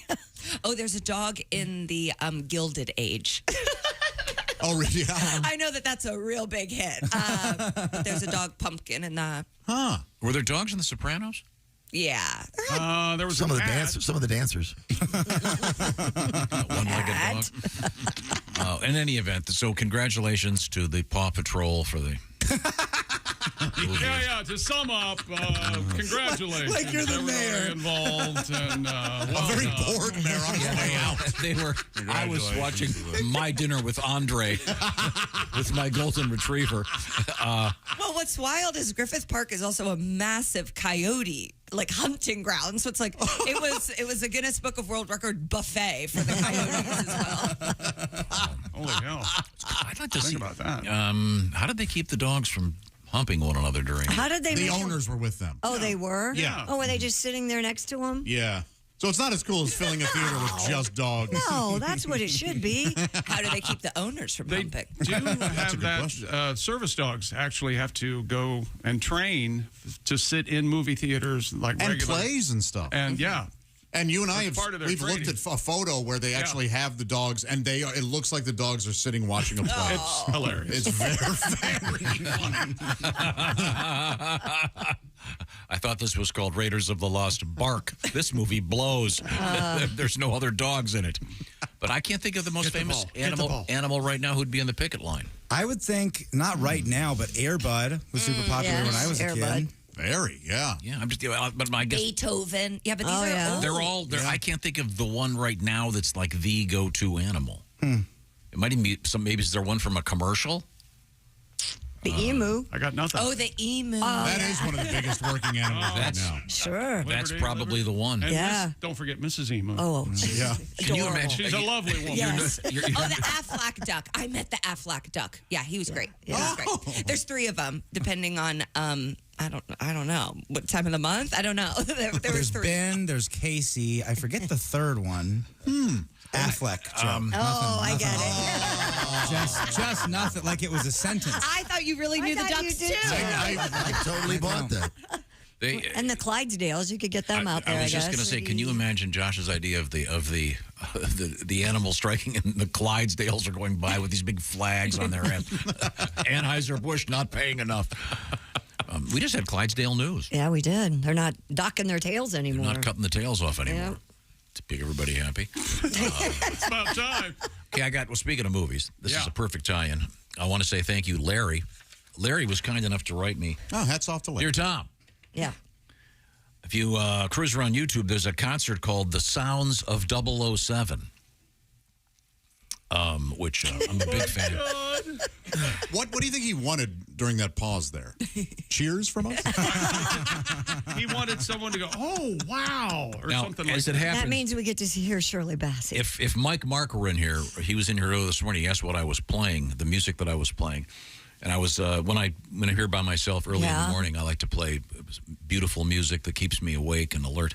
I was playing John Barry, the great composer who did the great music from like Body Heat, Somewhere in Time, and he did all the Bond music. Which is great. I mean, those early Bond movies, the music is terrific. But this concert, which I'm going to have to watch, called The Sounds of 007, recorded at the Royal Albert Hall. No, you've been there. I've been there with Mr. Godwin. We went to see Eric Clapton there. That was the greatest ever. He said the show opens with Shirley Bassey singing. I knew it. Jesus. He's the You know, she's pissed. Shall I do another take? No, it's fine, Shirley. It's all right. I think Man. Ethel Merman heard that and went, all right. You got to hit that G better. I'm sorry. I should never sing like that.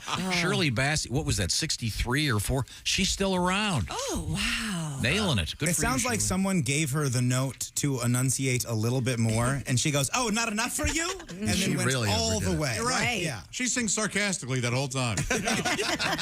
Oh, really? Do you really have a goal? I love that one. I mean, what isn't that one of the greatest movie songs of all time? Wouldn't you say? I don't know. Certainly most memorable. Certainly memorable, yes. omnipresent, I would think. but- Goldfinger reminds me of this note. We were talking about Confucius. No, we weren't. Andrew was kind enough to send this one. Yes? A man who goes to third base with girl on period caught red-handed. Well, Subtle. God. the ladies in the room. Thank you, Andrew. Hey, look, this is Thank you, Pat. this is Not appropriate Confucius. for mixed company. Is it? Don't blame me. Confucius said it. You know when you're like in like your backyard and your dad will say something kind of like racist and edgy, and you're like, "Oh gosh, my dad just did that." That's your Imagine life. in front of everybody. It's a national radio show. I was reading the mail. Now, Chick McGee's at the Sports Desk. Chick, what else is happening? Ticket prices for the Jets' upcoming game against the Chiefs on Sunday night are surging amid rumors that Taylor Swift's going to be in attendance. According to a place called Front Office Sports, Swift plans to attend the Sunday night game to see Travis play. According to TickPick, an online marketplace, prices have soared more than 40%. Neither Swift nor Kelsey have publicly confirmed that they are dating, but Swift has seen... she was seen watching the Chiefs game against the Bears with Kelsey's mother. According to reports to CNN, this is the most number of tickets they've sold in a single day for the Chiefs all season. StubHub said the game is this weekend's second highest selling game of the season so far, only behind the home opener when Rodgers made his debut, in quotes. Even TV ratings among the fans' demographics surged. Variety reporting that last Sunday's game highest among female demographics for the week. Maybe she can play quarterback for the Jets. Somebody, I mean, because as you guys were saying earlier, I mean, the Jets signed up for what, 5 primetime games, and now they're going to be a pretty bad team. So this is great news for them for ratings if Taylor Swift keeps this up. I hear that Taylor Swift's going to be showing up at Megan's show tonight, Willie's show tonight, All right. and Godwin's show tomorrow. Holy cow. Is that right, Pat? Yeah, we got a suite for her. Taylor Swift at the Olympic Theater in Cedar Rapids Saturday night, Pat? Yep. With you and Oskay? Is she dating Oskay? I think so. That's Yeah, the that's rumor. what I think. Okay. He doesn't want to talk about it. Of course not. He's more her type than Travis Kelsey, to be honest. Yeah. Yeah. Well, I think that's kind of interesting. But, I mean, okay. Why would you buy an overpriced ticket for a game and you're not sitting next to Taylor? The Taylor Swift thing, as the father of 2 Swifties, I heard someone use the word verbiage as follows: Taylor Swift has a connection to her audience, much like Michael Jackson, the Beatles, or Elvis. It is an absolute phenomenon. I have no doubt of that. But Why would you buy a ticket to a game, $500 or whatever? Ace, people were paying Tom, don't argue with $20,000 for tickets to see Taylor Tom, Swift you in can't LA. argue. Just But agree you're not and get out seeing of her. it. Okay. It doesn't matter. This is You're in the breathing same the same place that air. she's there. You're Oh my breathing the air. gosh. this is Beatlemania. There were people there were 5,000 people in the parking lots like at a Dead show. Yeah, you could hear her. This is all social media. I was at the same. Look at this picture of me at the same place that person was at. That's what I guarantee. 70% of the people going to the Taylor Swift concerts are only there for the Instagram picture. Yeah, and they'll have it'll be like the "Welcome to New York" or "I'll never take Cornelia Street again." It'll be like a Taylor Swift song about New York City as a caption for sure. And what did you? I think you developed. Was it the Taylor Swift phenomenon? Were you the one that went to the show and you said people came? I went to a concert, and it was not a Taylor Swift show, but they were there for. I saw multiple people do this. They were there for the first song, took a selfie in front of the stage, and the band was playing at the time, and then they bailed. They just left. Their seats were no longer occupied for the rest of the show. And they bought front row? These were primarily boxes, so I think the tickets may have been given to them. But still, the notion is instead of actually seeing, they were not there to see the show. Like be in traffic. They were there for the show. They were there to get the picture. I just want to tell everybody, look where I was. Oh, I didn't go to Beyonce or Taylor Swift, and I was like, "Am I alive? Like, am I a person?" I'm with you, Megan. I missed both those shows. Darn. I'm pretty sure you can't vote next year if you didn't go to one of those shows. Oh no, they want me to vote a lot. Yeah. Now, on a sport note with the Jets, what's happening? Are they going to, do we know? Zach Wilson's still the starting quarterback. Robert Saleh's still on that head coach of the Jets is still on the party line, if you will, that, he's our quarterback and everybody's behind him. And Chick, have you watched them?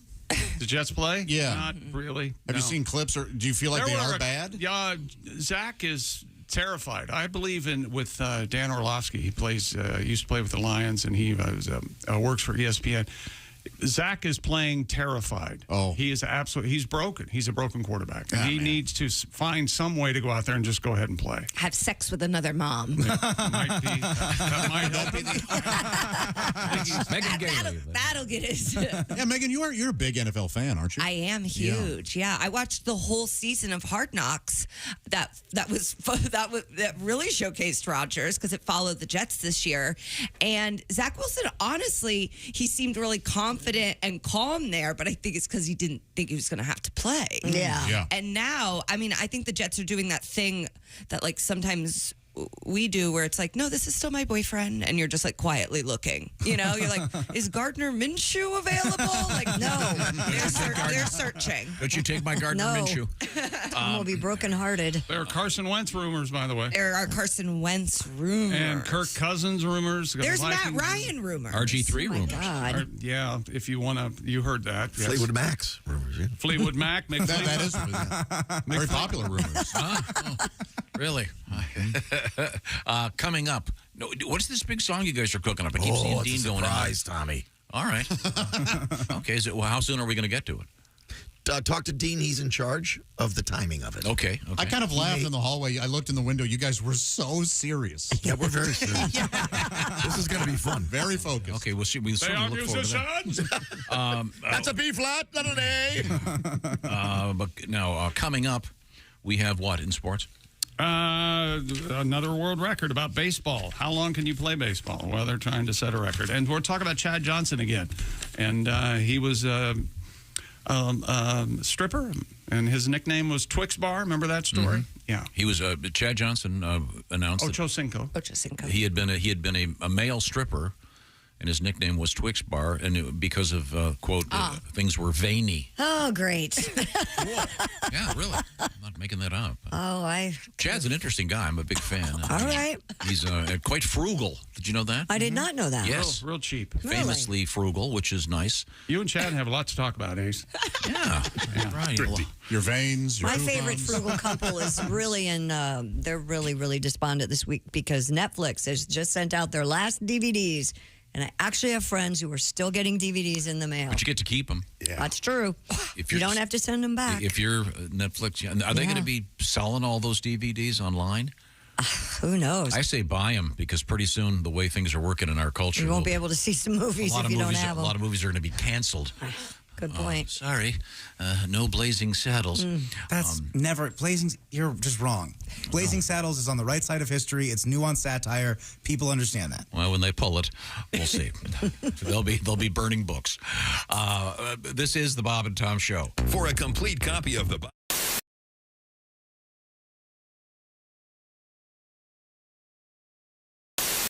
This song just kind of popped out. This is from a father to a daughter perspective. So here we go.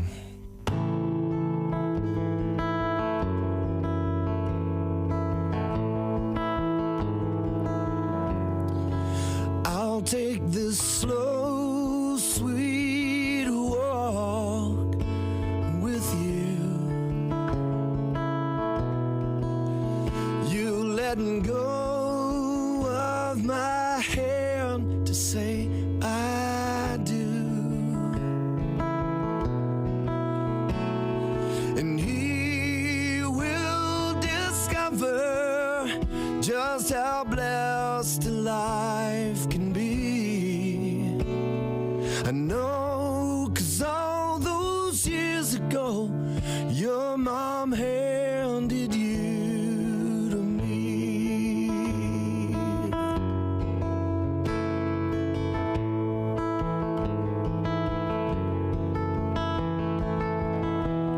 Every step that we take brings back the memories. Winter snows and horse shows and dancing on the beach. And I can't help thinking that I'm the lucky one. You're still my baby daughter, and now I've gained a son. And I'll take this slow, sweet walk with you. You letting go of my hand to say I do. And he will discover just how blessed life can be. I know, 'cause all those years ago, your mom handed you to me. Very nice. Edwin McCain, that is great. Hi, everybody. Chick McGee here from the Bob and Tom Show. I want to tell you about the NFL season coming up. We got together with the folks at Big Green Egg, and each and every week, you're going to have a chance to win a Mini Max Big Green Egg during the Pigskin Pick'em program on the Bob and Tom Show. This is a song so girls don't get anorexia. Okay. Oh, all right. Ooh, I wanna be a plus-size model, the kind that can't run very far. Doodle-doodle-doo. 'Cause if I could only be a plus-size model, I know I'd be a big, big star. Please feed me. So some people get sensitive about it, but don't, 'cause the beautiful women are the big women. I agree. And I gained some weight, then I couldn't afford to keep it. Yeah, okay. You know, and I want a carbo load without having to exercise. I don't want to worry if the fat goes to my thighs. I want to wear a plus-size preserve of room. I want to eat chips and wash them down with beer. Well, I've got a plus-size dream, but I'm plus-sized. Ornery for the best job in the world goes to the bigger girls than me. They're all sluts.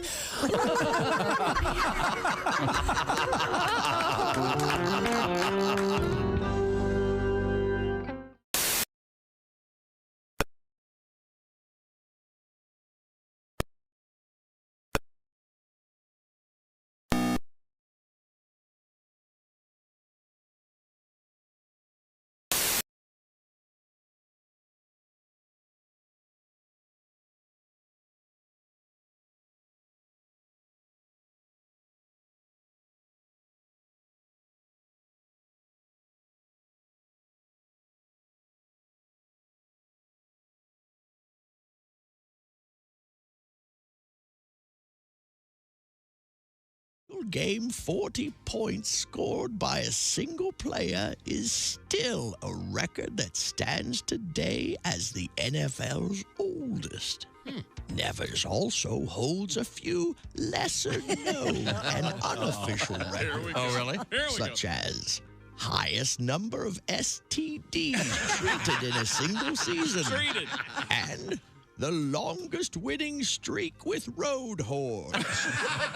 This has been great moments in NFL history. Wow. Bob and Tom. 5, 4, 3, 2, 1.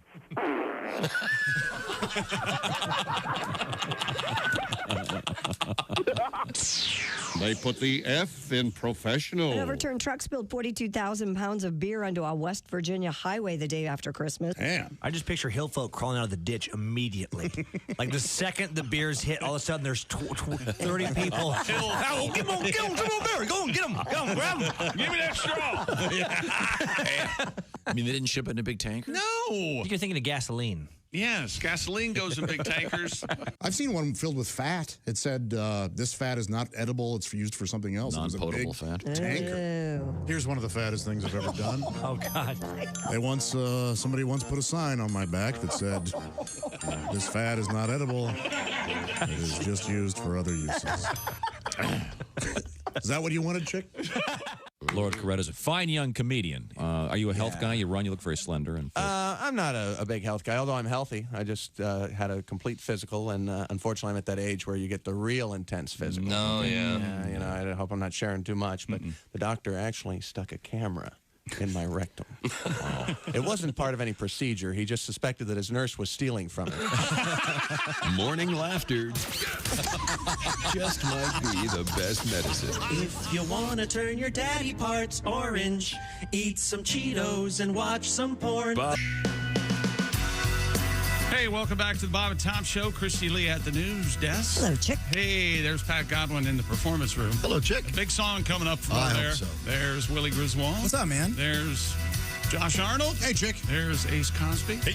I'm Chick McGee. Here's Tom Griswold with our special guest. Thank you very much. We're joined by comedian Megan Gailey. Recently became a mom about, a year and a half ago? Year and a half, yeah. Congratulations. Thank you. And you have a boy. A boy, for now. Yeah. Hey, yeah. Whatever. You never know. It's okay. Yep. Everything's fluid in this life. Now, speaking of fluids, watch this. He's terrified of Megan. You scare him so much. The man has no idea what to do. No, I'm perfectly fine. Speaking of fluids, we have our guest yesterday, Drew Storen, sold out all that booze. Their special brew, if you will, their bourbon, their distilled essence has been sold out. So thanks to Drew and his Field of Dreams bourbon. We now return to Chick McGee at the sports desk. That was something else. Former NFL star Chad Ochocinco Johnson says he used to save money by living in the Bengals stadium. This is, we've had this story, a couple years ago, I think, and this has evidently been verified. He actually did do this. Johnson played 11 years in the NFL, told Shannon Sharp on Shannon's podcast, you got to remember, I stayed at the stadium the first 2 years because I didn't want to spend any money.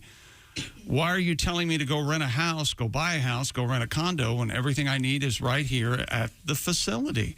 Showers, cafeteria, TV, couch, gaming system. I like it. Yeah, I do have too. a question, though. Is this like a Phantom of the Opera thing? They didn't know? Did they know I can't he's living imagine there? they wouldn't not know. I was so locked in, it wasn't about having my own space. He was fine where he was. Johnson said his approach helped him get into a rhythm and grounded him, so he was never tempted to splurge on expensive clothes or fast cars. He Wise said, man. There's nothing I can buy that's bigger than my name alone. Everybody's caught up on image and looking a certain way, being rich. It's pointless. Hey, by the way, the woman running around the locker room coach, it's okay, she's with me. I'm going to get some pancakes. Yeah. I mean, this would be kind of a cool Phantom of the Opera movie. Secretly living at a stadium? Well, they had Baker Mayfield living at the stadium in those commercials. Right. It's like they should have just capitalized on that. Yeah. I mean, there was a guy living at my gym.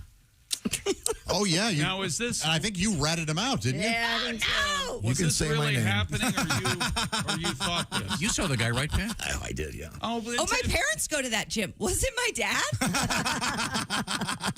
You know, your parents do go to that gym. Pat would verify if you said that your gym had an elephant. I've seen that elephant. Yeah, you're right. I know. I have. I really have. Well, you can undercut my true story if you want, but it happened. The guy was living at the gym. How long? How long did he live there? He was there several weeks. Several weeks? At least. Wow. Because it finally occurred to me. Where was he sleeping? That would be the big thing. I don't know. Massage table, maybe? Couches. At the time, that gym used to be open 24 hours. Oh, it's not anymore? It's not anymore. Oh. But this guy was literally living. How would you get in? A key or? No, they had the everything door unlocked? was open. No, yeah, you. Unlocked all the time? They have a person at the door. Yeah. Was there an unattended room where he could, even if there was a massage table, he'd have to have some I don't know how Tons he of did rooms, it, but he did it. Like a yoga I was in the room? locker room one time, and a pizza guy came in. No. Yes. Ask your mom or dad. I'm not making this up. Well, I hope my mom's not in the men's locker room. They delivered a pizza. They delivered a pizza to the guy, and I remember saying to this other guy, does this guy live here? I've never been here and not seen him. You could stack yoga mats together and make a nice soft bed, I guess. Was he handsome? Give us the demo. Young, old? He looked like a rock star. What tipped me off was he was wearing blue jeans in the steam room. Is that how he cleaned his pants? I His guess. bedroom. Blue jeans and the steam. As with so many of Tom's stories I over the know. years, I'd give anything to find out what really happened. It really did. And what he was seeing. At the time, I It's knew probably that- some poor repair guy. I knew the guy. I knew the guy that was the head of maintenance there. Of course you did. And and I said, I think this guy's living here. And he goes, yeah, I think so too. And they nailed him. There's a woman now in the hot tub that set up shop. She's got the phone. She's got food. She's there for hours. What? In the hot tub for hours? That's not good for her heart. I don't Somebody think needs to so. tell her that. Oh, good. That way she'll be out pretty soon. She's taking up space. There's that. Let's move forward here. So Chad Ochocinco living at the stadium. Talk about a home game. And this is in Cincinnati? Mm-hmm. I mean, back in the day. How expensive can an apartment in Cincinnati be 15 years ago? Chad. I think rental everywhere is going through the roof. Yeah. It is funny, though, that he said that there can be nothing more valuable than his name, and then he changed his name to a number. Good point, Willie. What do you mean? The value of your name is 85, Chad. I saw him fighting with his girlfriend when I was walking into the Super Bowl here. And I was like, oh my God, like. Like fun fighting or like? No, not like physically fighting, because she was on Basketball Wives, Evelyn. Nice. Yeah. These are celebs. These are celebs. Wow. Now, have we concluded our sports meeting? Stupid. No, sir. A group of baseball fans have broken the Guinness World Record for the longest marathon playing baseball. 60 players from in and around Kansas City joined together for the Endless Game, they call it, which lasted 100 hours and 1 minute. Oof. The marathon game at Missouri's Mackin Park beat the previous record of 83 hours, 13 minutes. Participants were split into two teams, Team Courage and Team Strength. Oh, this sounds like a really heartwarming kind of thing. Charity thing, yeah. But it's not the most heartwarming story of the morning. We're not done yet. I know, but This I was one. just warning you. We got a really heartwarming story coming up. That's all I'm saying. A heartwarming off. That lady in the hot tub. She's got a bit heartwarming, yeah. It was raised more than $32,000 for charities. You fill them in on the rest Watch of it. this. I'm done. Who won? Don't know. It's a sweet story. I'm waiting for the heartwarming story coming up. Yeah, Chick was in the We middle don't of even know who won the game. It doesn't matter. I mean, I think we're all winners, aren't we? We sure are. What's your heartwarming story? well, they could have made this baseball game go quicker if they had a pitch clock. And this thing went on forever. But they were raising money for charity. It's a good thing. You have the heartwarming story. It's about the lemonade stand. I love when they say raising money for charity. Team Courage. Give me the beat charity. Team Strength, 468 to 307. And here, if it tells you about anybody who put this story together, big baseball fan Tom. Yeah. 468 points to 307 points. Yeah. Okay. They had a special system. They weren't using the wrong system. That's from the Now Guinness. let's get to your heartwarming story. That's from the Guinness World Record people. They're Brits, you know. Well, Christy has it. This is a sweet A story. group of children in Orlando, Florida, organized a lemonade stand to raise money for a neighborhood dog's veterinary bills. In an interview with USA Today, Marisol Serrano said her beloved dog Stevie was hit by a motorcycle earlier this month. Oh. Stevie, who suffered a gash to her side and a punctured lung, was rushed to an animal hospital where vets said she would survive after having a small part of her lung removed. The treatment resulted in a $13,000 bill. Yikes! Yeah, but that vet has a nice new boat. Yeah, a group of children in It's called Serrano's... Good Boy. I'm going to go out on the Good Boy this weekend. A group of children in Serrano's neighborhood rallied together, sold lemonade, cookies, brownies, and water to raise $400 for Stevie's recovery. Well, that barely makes it Yeah, I know, right? Let her keep reading. Let me take this. Thanks for nothing, kids. Serrano has also set up a GoFundMe page and that's since raised over $7,000. That's very sweet. It's a golden retriever, chick. It's a beautiful dog. He's a big sweetie. A good doggy. And the guy that the motorcyclist ran off. Oh, really? Is he going to be okay? Do we know that? Yeah. The dog. They're about $6,000 short, chick. The motorcyclist? A cat. I think the kids are going to come back Friday night doing Mike's Hard Lemonade stand. Now you got it. Raise some serious money. Every one of these kids, free year of college, I say. They've earned something, right? Are you paying? No, and I'm also against the taxpayers paying. Figure it out. You know what, Josh?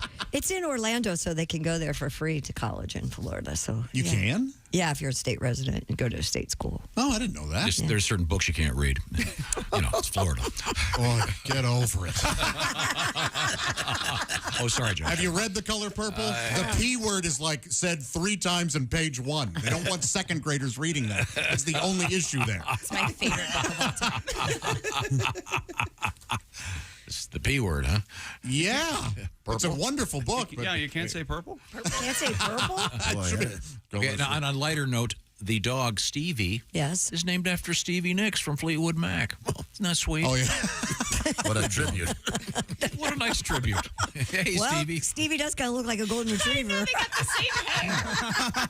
I always thought you looked like a corgi pup, but the dog was actually run over by that skateboarder drinking the Snapple. it's a beautiful dog. Okay, we're going to hang out with Megan Gailey. We've got today's headline. What is it, 2 years, 3 years? Wasn't it? Well, never mind. Good reference. I appreciated it, Josh. Coming up, the secret song with Dean and Pat. Okay, this is the Bob and Tom Show. Thanks for listening to the Bob and Tom Show this morning.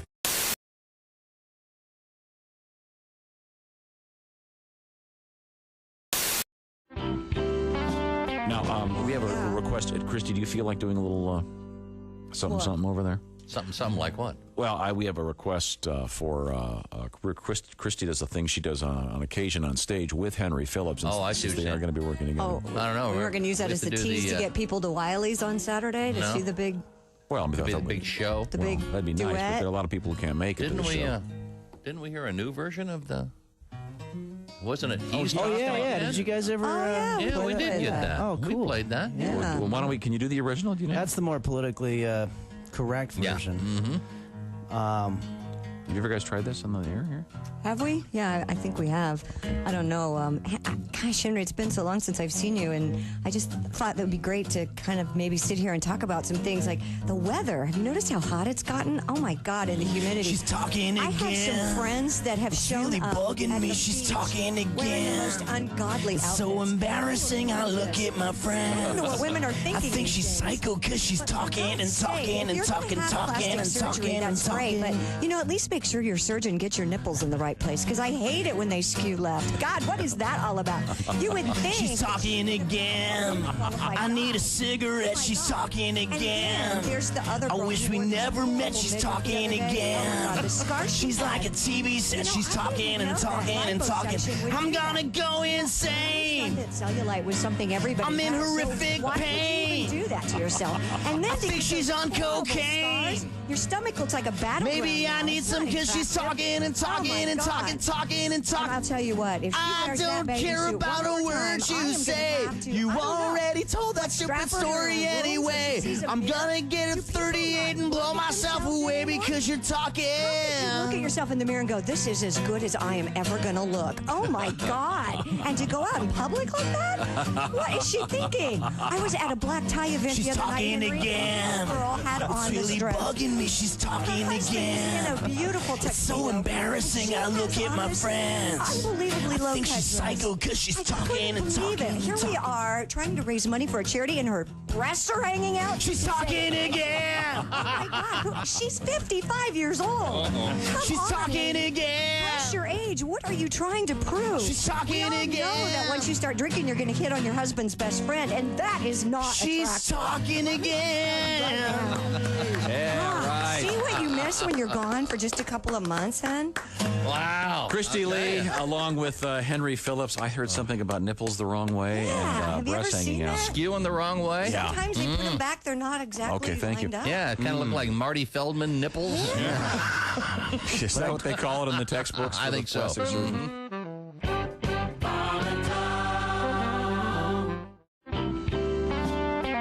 Doug Stanhope is with us. Let's see, we've established a few things. Doug is a single man, but he's living with a woman in sin. Her name is Bingo. Her nickname, yeah.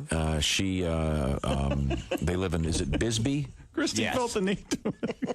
You know, I got a great bingo story, but I like her. She's got a really careful, conservative side of our family that listens to your show, and I have a great story, and I can't tell it. Oh, that's too bad. Well, she's Let me very just nice. say this. We I have did met Bingo. She's very nice. Yes, she's very nice. And I'm not We did a charity poker event in Miami last week. This is the card game. Yeah, with porn stars and me.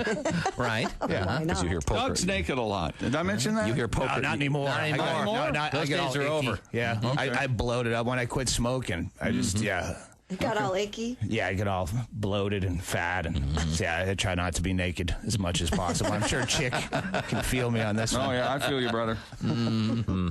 Anyway, the only point of my story is if you're gonna have a threesome in a sleazy Best Western in Miami with a giant pile of stepped-on blow with Ginger Lynn, do it in 1983. That's all I'm saying. That's all I'm saying about last weekend. Fair enough. Yeah. Good to know. Yeah. Didn't work out. Didn't work out well. She's nearing 50. Hey, wait a Things I minute. should have done as a kid. You know, why did I finally do this now?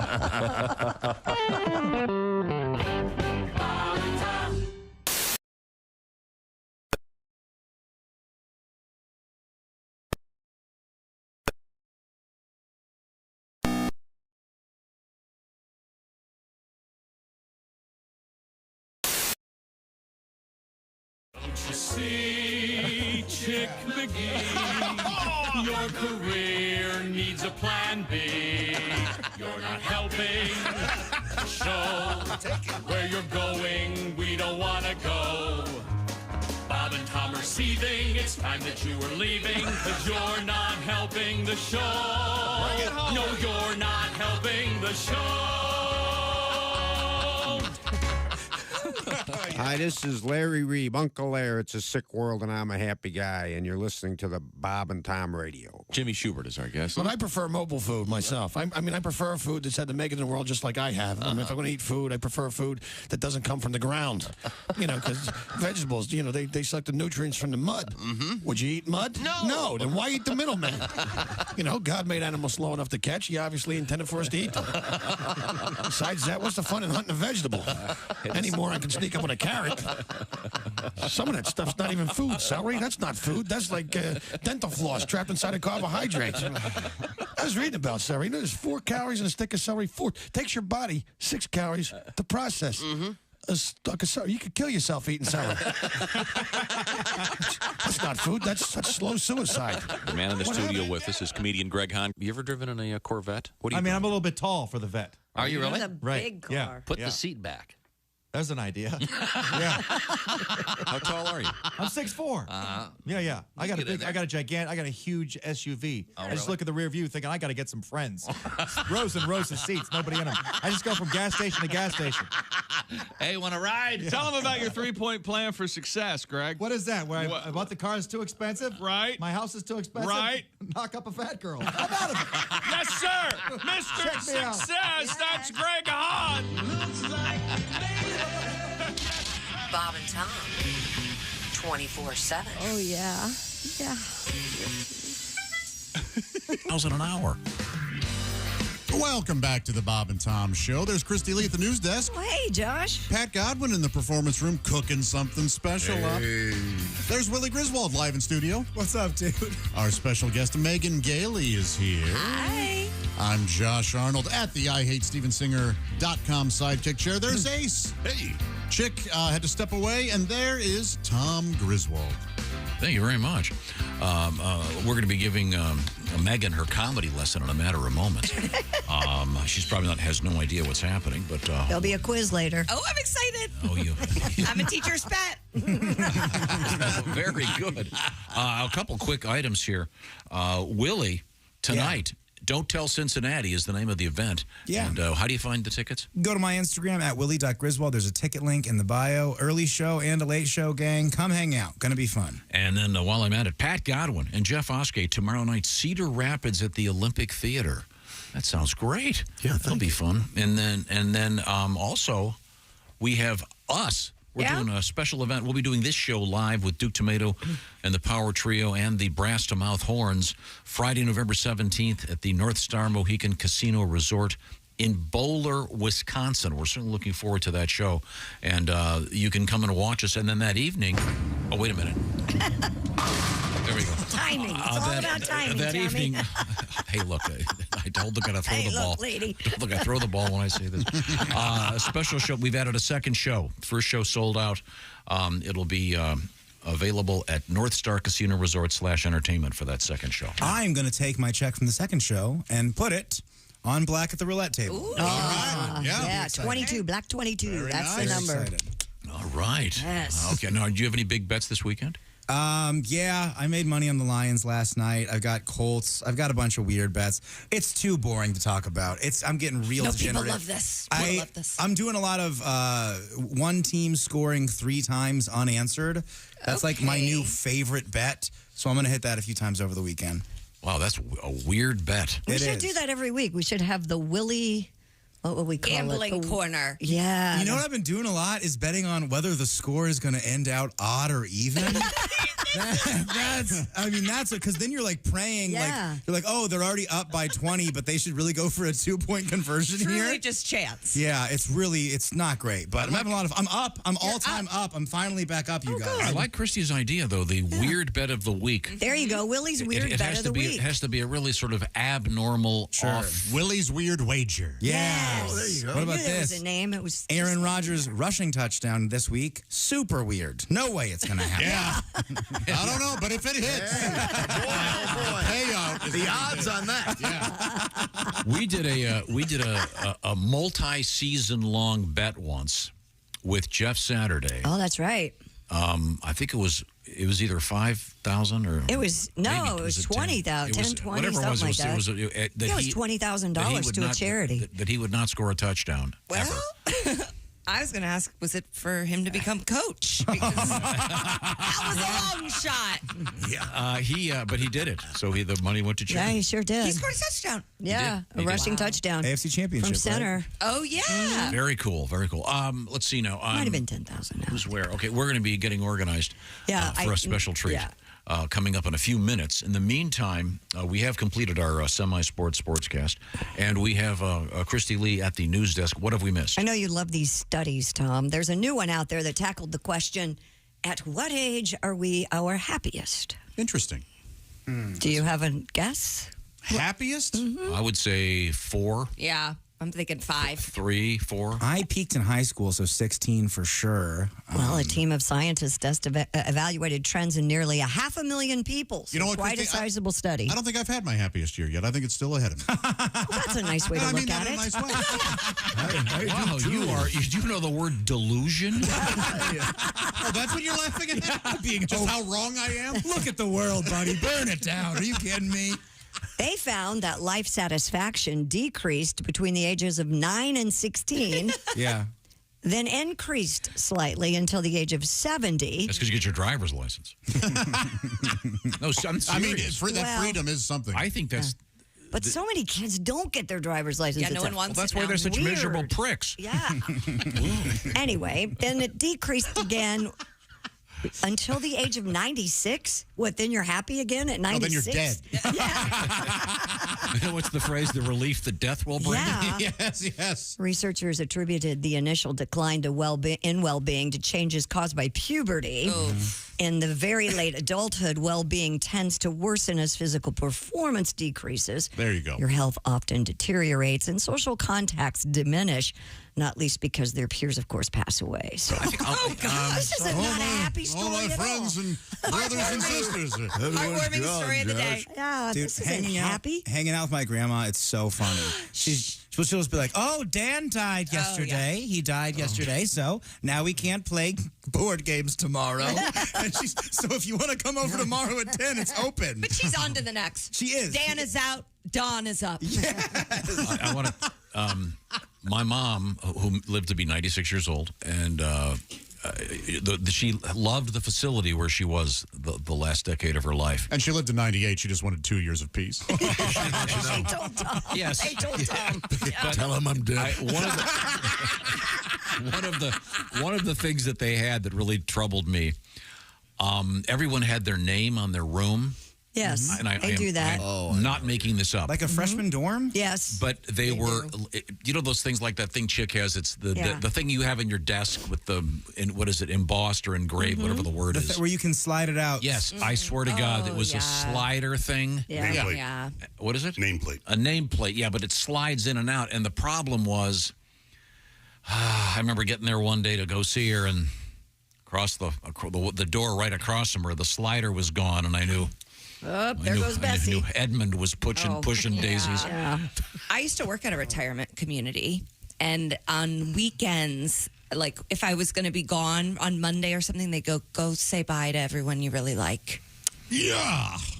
And sometimes I remember when I first started working there, honestly, it was like the hottest I've ever felt. But when I first started working there, I walked in like my first week. I go, "Oh my God, these are beautiful flowers!" And they were like, "Yeah, someone died." I was like, "Anniversary, birthday." So the essence of this story is then that what was it again? You're happiest till you're 9. Yeah, you're happy till you're 9. Then between 9 and 16, it decreases the happiness. I have another theory on this. Yeah. Homework. Okay, sure. I mean, seriously. And all of a sudden you start reading about World War II and all the horrors of the world and global warming. When you're a little kid, you don't care. While you're getting armpit hair, you're like, "This is too much." Oh, yeah. But then it increased slightly until the age of 70. So I guess you're happy until you're 70, and So then from it goes back 16 down. to 70, you're living your life. Yeah. But it's peaking again at 70. That's when it starts declining again until. But it can't decline till it peaks, you see. So right, she said it peaks from 17 to 90? 16 to 70 is a big 16 range. to 70 is a big. You're right. For some, it doesn't- peaks at 49. Yeah. Others They it half-assed the study. You know when you're happy? This is ridiculous. A majority of your life is when you're happiest, actually. Okay, well, in honor of that, we have a song from Haywood Banks. It's a very short song, but this is one of my favorites. Listen carefully because there is a life lesson here. The song is called Dead Guys.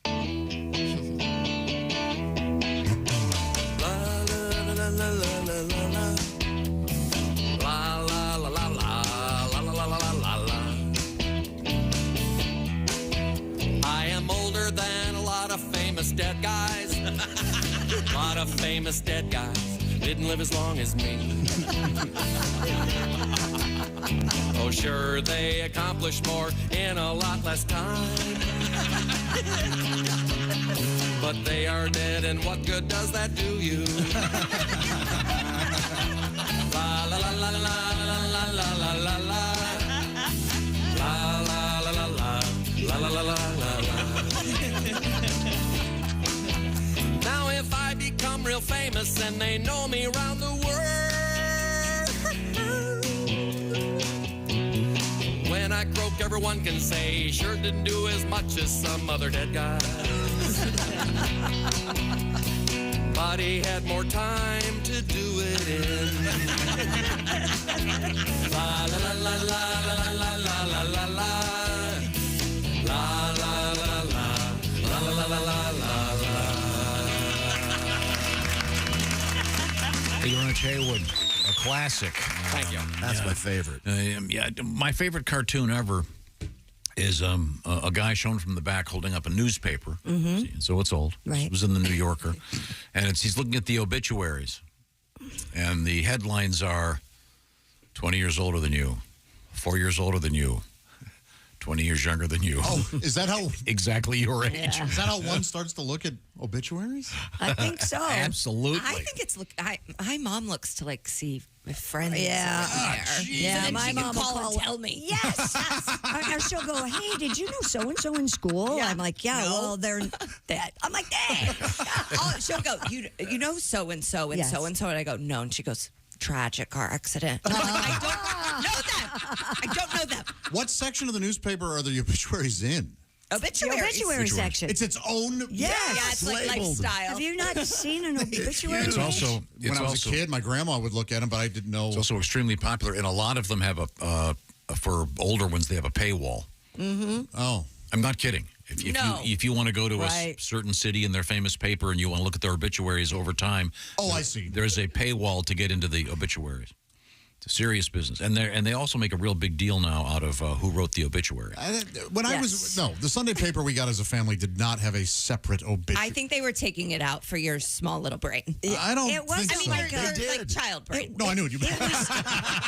No, You were right the first time. The implication that you're an idiot. It wasn't a whole section. It would be part of the state and local section. That's what I meant. Yeah. Okay. It was in there, yeah. Gotcha. The pages would be. Right next to the funny pages. In between arts and sciences and sports, they just shove it right in there. Hey, look, the Lockhorns. So you never look and go, hey, that guy was my age. No. No, me either.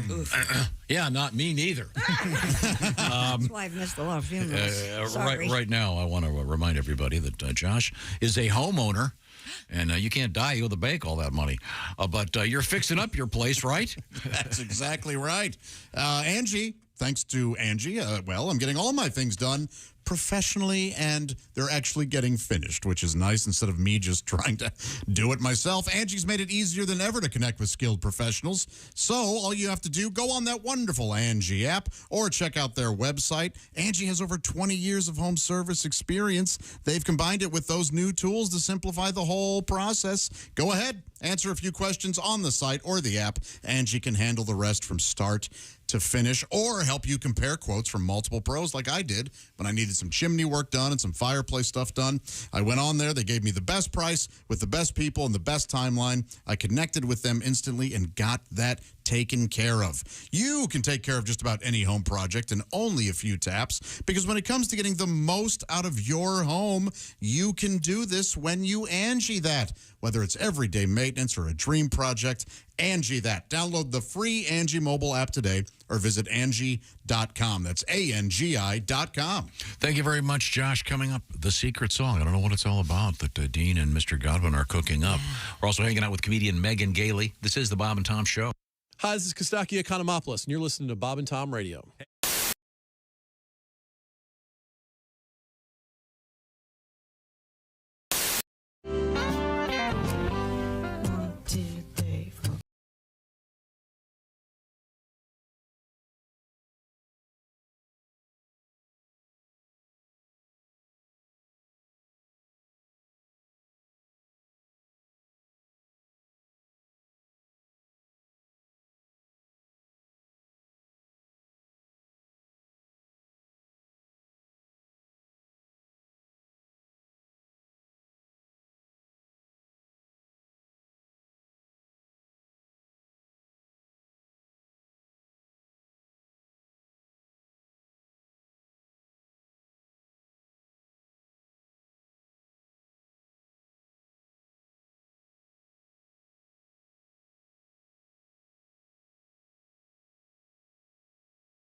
Hi, everybody. Chick McGee here from the Bob and Tom Show. I want to tell you about the NFL season coming up. We got together with the folks at Big Green Egg, and each and every week, you're going to have a chance to win a Mini Max Big Green Egg during the Pigskin Pick'em program on the Bob and Tom Show. Tell us more about scatting.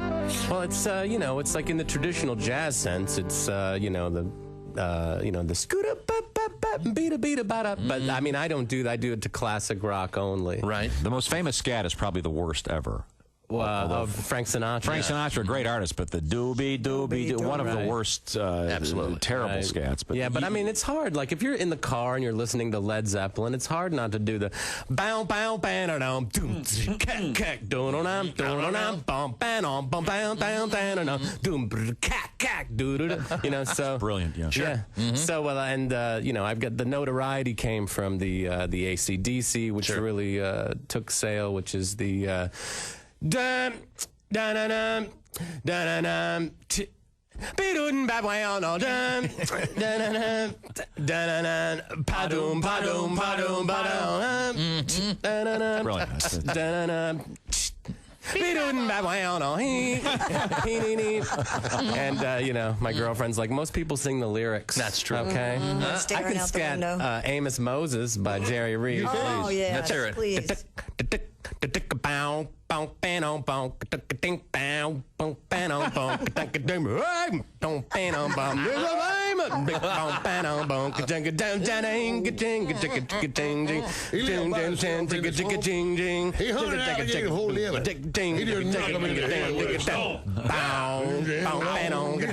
that note, we have to go. Thanks for joining us. He's a hunting alligator down in the swamp.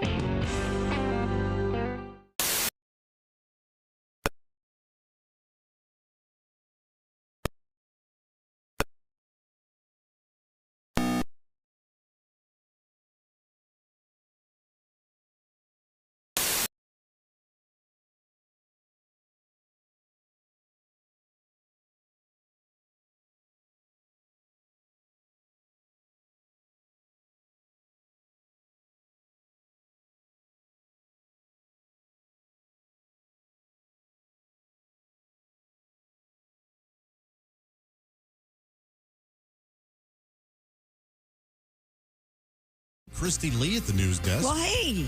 Pat Godwin in the performance room. Hey, Josh. There's Willie Griswold. Good morning. Ace Cosby across the way. Hey. I'm Josh Arnold at the IHateStevensinger.com sidekick share. There's Tom. Tom, look at our special guest. I can't help but look at her. She's right over there. Yeah. That's Megan Gailey, comedian, now a resident of Los Angeles, California, and mother of one. Very handsome young man. Thank you. And speaking of handsome, as you look around this room, I can see you see Ace over there, but we're about to up the, what is it, up the ante? That's good. On the handsome factor. On the big screen, we have our own Jeff Oskay. Tens across the board, handsome. Thank you. Thank you so much. Hi, Jeff. How's everyone today? Good. Happy birthday. Oh, thanks, Josh. When is it his birthday? Today. I'm 50 today. We didn't get you a If cake my name or was nothing. Josh, we would have an aerial skywriter over the building. That's okay. It's good to be. What's your favorite? Wait a minute, hang on. What's your favorite kind of cake? Yes. Just tell me. Carrot. Oh. Carrot cake? No, carrot cake. See, I'm wrong. I knew I was going to be wrong. Stinks, dude. No, carrot cake's delicious. It is delicious. Hey, I want to get a cake. You know what's going to start with? A damn vegetable. Get out of here. So what kind of frosting do you want? Yeah, the cream cheese. Cream cheese comes on carrot cake. I don't know. I'm okay. I'll get it. Do you like your cake really late? Actually, I'm 50. I don't care anymore. I don't know if you can tell by looking at me. I gave up a while ago. You know what his favorite cake is, Tom? Give him the $12. Yeah, I would love that. Well, see, it depends. If I have Amy make him a cake, it ain't just $12. Those are serious cakes. Okay, well, give me the 100. Keep going. Okay, I'll take the 300. Oh, my It depends goodness. how much fondant you want on your No, cake. you don't want fondant on carrot cake. All right. I'm Jeff Oskay. Megan, you don't know this, but we give you a lot of the news each week, but we don't give you all the news. So I come on every Friday to give you the news that we failed to mention. Now, here's Jeff Oskay with what you failed to mention news. This past Wednesday was National Sons Day. What you failed to mention, or according to my dad, it's the National Day of Disappointment. We learned what different sleeping positions meant when it comes to couples sleeping at night. What you failed to mention, couch position means you came home drunk again. 1,000 condoms showed up on the doorsteps of an elderly couple who claimed they did not purchase the condoms. What you failed to mention, not sure where the condoms were headed, 100-1 odds, not an NBA player's home.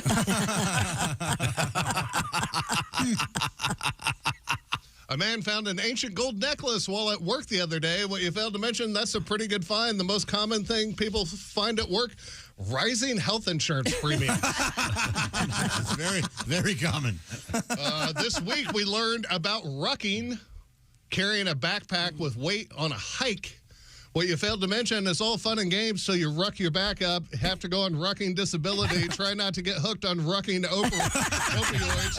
You go on one rucking hike, you end up rucking up your whole life. That's why I keep my rucking ass on the rucking couch. Filthy. I didn't care for it. Maybe you'll care for this one. We learned bystanders were less likely to give CPR to a woman in need. What you failed to mention, hashtag me too. An onion set the Guinness World Record for the world's largest onion. What you failed to mention. So for those keeping track of world records at home, the score is onion 1, Oskay 0. An onion is more successful than me. That'll bring a tear to your eye. The very first Bob Ross painting just sold for $10 million, what you failed to mention. And over here in this corner, we're just going to get a little burnt sienna on our brush and put in a very happy gallery owner counting all his money. It's really the reason I got into painting in the first place. Some people found a kitten living in their engine. What you failed to mention, they were tipped off when the engine had a little too much purr to it. Kitty cats. Someone opened a Friends coffee house based from the show Friends. What you failed to mention, that's great. It'll give the cast of The Commish someplace to go to work. They're not doing much these days. No, they did not make it up against the Friends. We learned that apparently there are such things as therapy llamas. What you failed to mention, or you can just get the tiny stuff version, the Dolly Llamas. Dolly. Huh? Trying to sell it. Tiny with a stuffed animals. And finally, speaking of birthdays, a man masturbating in a public hot tub while screaming out, "It's my birthday," was arrested this past week. Well, you failed to mention, I wouldn't tell anyone in jail it's your birthday. They may force you to blow candles out. Candles is some dude in there on arson charges. I'm Jeff Oskay, and this is what you failed to mention. Very nice. Jeff Oskay. Why do they call you candles? I burn stuff down. Thank you very much, Jeff. Happy birthday, Jeff. Yeah. Wow. We'll get him a carrot cake. I feel bad. No idea. Some people warned me about these things. Christy Lee is at the Bob and Tom News desk. Before we get to that, a couple quick things. Kostaki Economopoulos tonight at the Talent Club, Talent, Oregon, Saturday. Am I getting this right? He's at the Wind River Resort in Redding, California. And then I think he's got one more gig. I'll have to dig it up. Here it is. He is at Chico on Sunday night at the Chico Theater Company. Oh, cool. Willie G is where are you tonight again? Was it? Don't Tell Cincinnati. Go to my Instagram at willie.griswold. There's a ticket link in the bio. And then Brown County, Indiana tomorrow at the Story Inn. And Indianapolis Sunday at Let's Fest. Come hang out, y'all. And then Patty G, you and Mr. Oskay. This Saturday, Olympic Theater in Cedar Rapids. Cedar Rapids. That'll be a great show. And we'll give you some details about our big upcoming show in Wisconsin. I'll give you those details down the road. I do want to remind everybody that we had a winner in our Pigskin Pick'em. She is Alex Virgil. She picked 15 of 16 games last week. The only one out of thousands of people who got that many. And she Won herself the Big Green Egg Mini Max. You can too. Go to bobandtom.com/contest. Each week, a new winner. We are one game into week 4 right now. So theoretically, you could still get in on the action, I think. Right now, we go to the news desk with Christy Lee. What's going on? A couple is suing Disney World after severe injuries sustained from a painful wedgie on a ride at Disney's Typhoon Lagoon. According to West, the lawsuit filed, that's WEST, all in caps. The lawsuit filed in Orange County is focused on the park's 214-foot water slide, Humunga Kawabunga. Come on. It's a fun slide. Does sound fun. It is Wow, fun. that's the best defendant name ever. Yeah. The lawsuit states the woman's body went airborne on the slide. She was slammed down against the slide, and the impact into the standing water at the bottom caused a painful wedgie as well as immediate bleeding. Ooh. Yikes. The suit states the woman suffered severe and permanent bodily injury to her private area and damage to her internal organs. She and her husband are suing Disney for more than $50,000. They claim the company failed to provide riders with proper protective clothing and failed to warn them of inherent dangers. No. I wish I were the judge here. Well, this is a thing. There, you do get a wedgie sometimes. And you can really damage. I've never heard of it on a water slide, but if you're riding on like a Sea-Doo, they tell you have to wear neoprene things, otherwise you can get anal or vaginal damage. Really? And it says so right there on all the, The name Humunga Kawabunga to me says butt plug. I mean, this thing is going to destroy.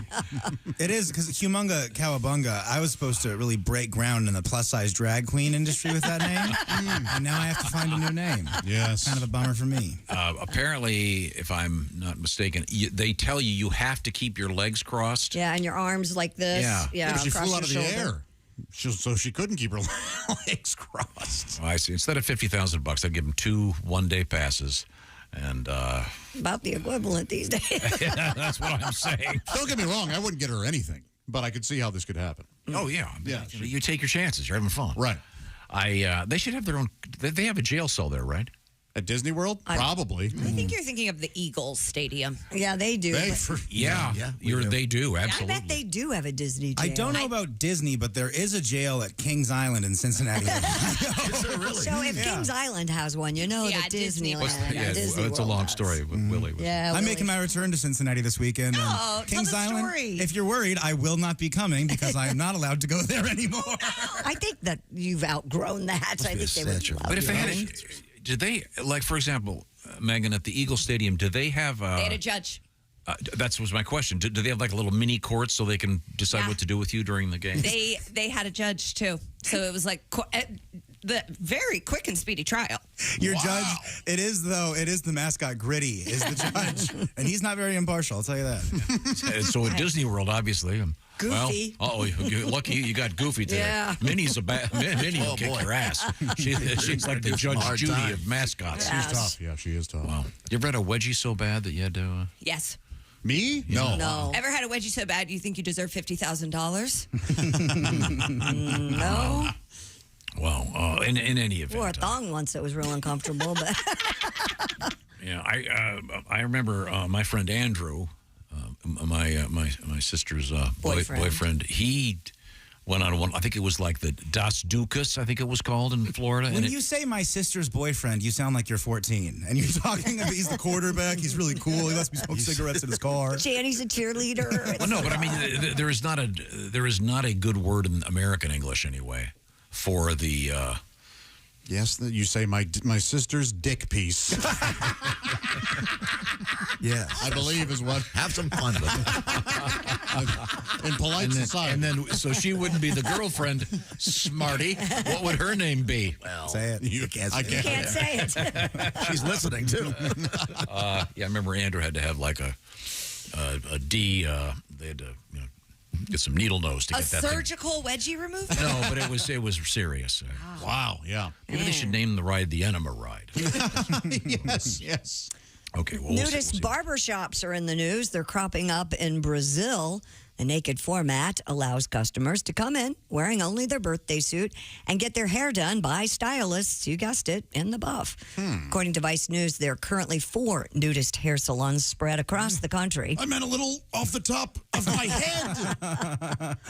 Rodney Orejo, who founded Barbiara Naturalista, said the point of the salon is to spread the practice of nudism far beyond beaches and campsites. He said, quote, I wanted to encourage men to take care of their bodies and souls by showing a form of internal beauty that few get to see. Also, I'm very horny. The more naked people in here, the better. I'm horny as hell, dude. But this is guys cutting guys' hair. Yeah. This is not. They're gonna not get a lot of customers. Well, and sometimes you'll get like sort of like the bulge pushing against you, and that's kind of weird and off-putting. I can't imagine getting the everything on you. Also, No kidding. The loose hair when you get your hair cut. Yeah, it goes everywhere. It's bad when it's on your neck. Yeah. Can you imagine? Yeah.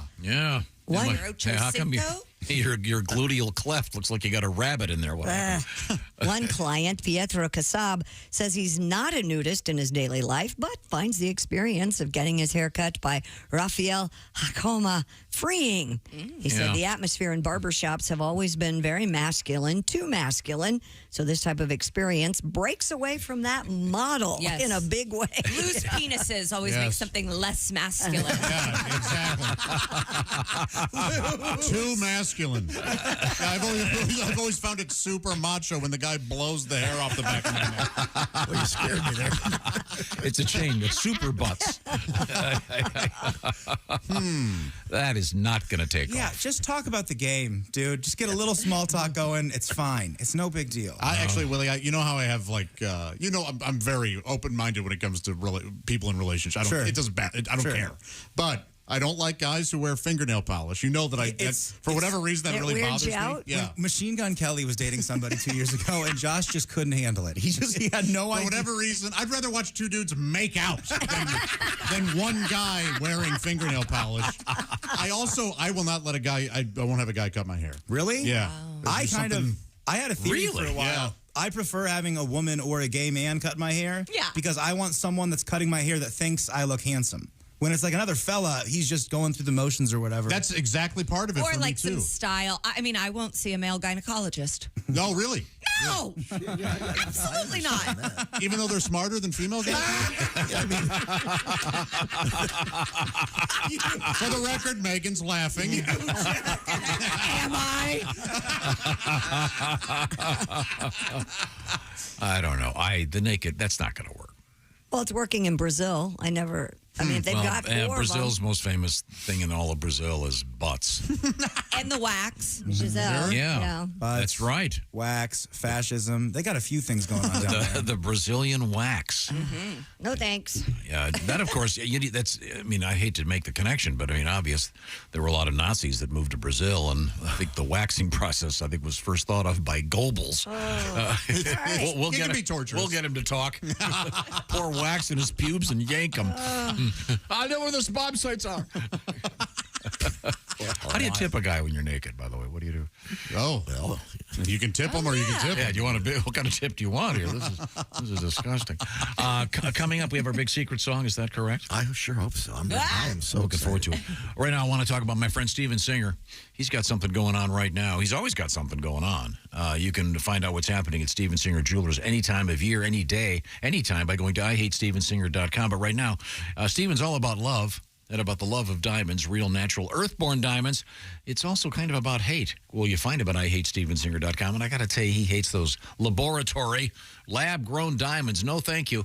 He dislikes them so much, he'll give you one when you buy a real one. Details are all posted at IHateStevenSinger.com. So as production and supplies ramp up on Mad Main diamonds, their value plummets. That's why you want to get the real thing. And Steven Singer is famous for upgrading. You know that diamond that you bought from him last year? You want to get a bigger one? Go ahead. He'll give you dollar for dollar what you paid for that thing. He's also famous for his great shipping. It goes out the same day you order. So find out about that free lab-grown diamond with the purchase of a real diamond from Steven Singer. Real, natural, earthborn diamonds. You'll find him, of course, at IHateStevenSinger.com. Tell him the Bob and Tom Show sent you. Coming up, I believe we have our... a little lesson for Ms. Gailey. and a special song from Patty G and Dean. This is the Bob and Tom Show. Got something to say? Send us an email, bobandtom@bobandtom.com. This is the Bob and Tom Show.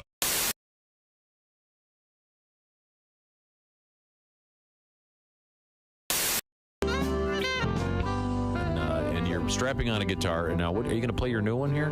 No, I'll play a new one. Okay. I'm not like Haywood. I can't write a song about 2 minutes, but I don't know, but you had a really good one you played last time I really liked. There we go. That's working. Wayne had a wreck with a big old buzz.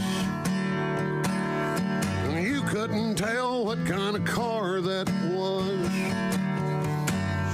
He rolled it in a field where he turkey hunts. That's 4 total cars in the past 6 months. But Wayne must not have learned his lesson yet. He just stuck a handicap tag on a black Corvette. Who the hell puts a handicap tag on a black Corvette? Colostomy bag and the cast is still wet. A shattered left leg with his neck in a brace. Wayne's trying to get to heaven in a high-speed chase. He's squealing tires and won't turn around. Got on a damp diaper and a hospital gown. Doing 120 in black fiberglass. Got a nurse on call and a cop up his ass. On 14 prescriptions for a compacted desk.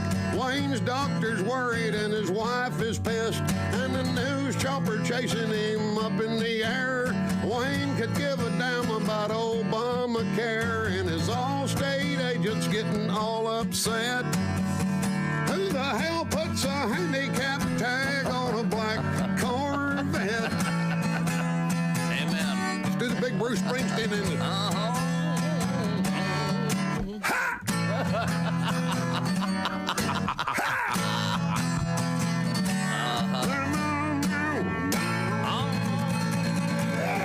Tim Wilson.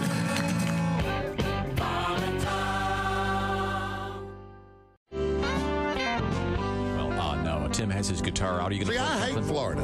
Why? Well, you're from Georgia. That's why. Georgia people hate Florida. Why? Because we grew up our whole lives wanting to go to Florida. Put a float on top of the car. Oh, my God, we're going to Florida. Drive 4 hours. Get there. Do you have a hotel room? Yeah, they're $100, unless you want to be near the water. Then they're $400. Okay? No, we don't want to be near the water. We want to sit in a hot-ass asphalt parking lot with a float on top of the car and finish up these pecan logs we got in Valdosta.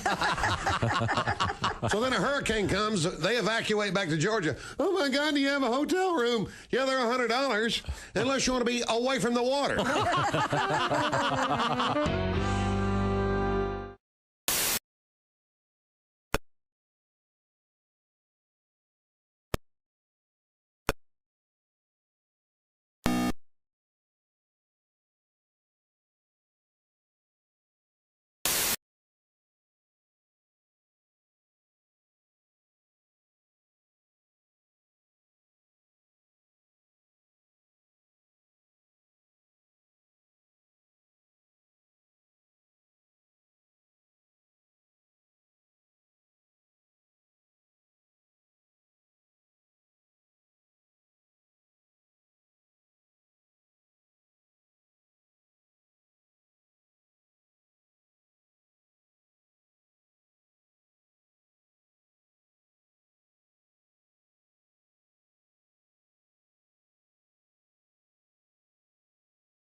I'd like you to do, my dear.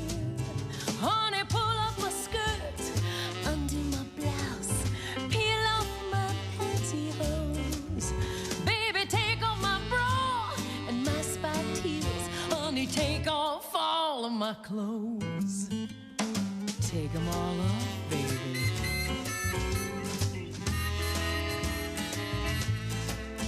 Honey, pull down the shades, turn down the lights, lock up all the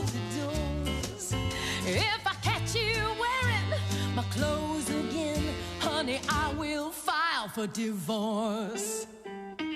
Bob, that skirt doesn't even go with that blouse. Now put on this apron and go do the dishes.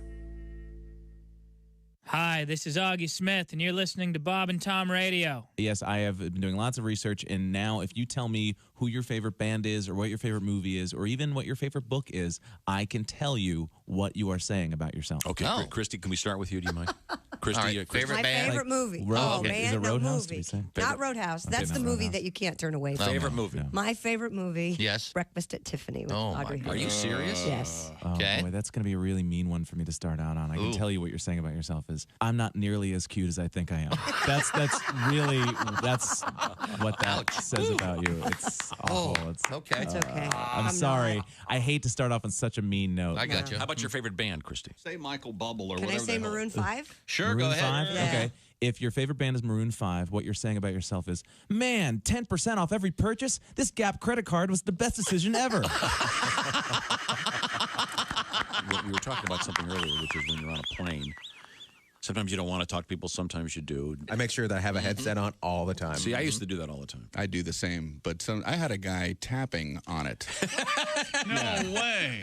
Yeah. Can you turn that down? And I'm like, how do you ignore a guy tapping on your big headphone with the light on? And I'm like, yeah. And he goes, and he just started the small talk, like business or pleasure. And I'm like, music. I'm into the music. So I had to kind of take him off and be polite, and it was very awkward. I'll bet. Yeah. That's quite an invasion, I think. It's You very never much tap on so. somebody's headset. Yeah, no kidding. Plane's on fire, sir. Oh, okay. That's your personal space. No one's supposed to be in there. Was it John Candy? Because it sounds like planes, trains, and automobiles. My dogs are barking. Hi, this is Andy Kindler, and this is a different register in my voice. And you're listening to Bob and Tom Radio.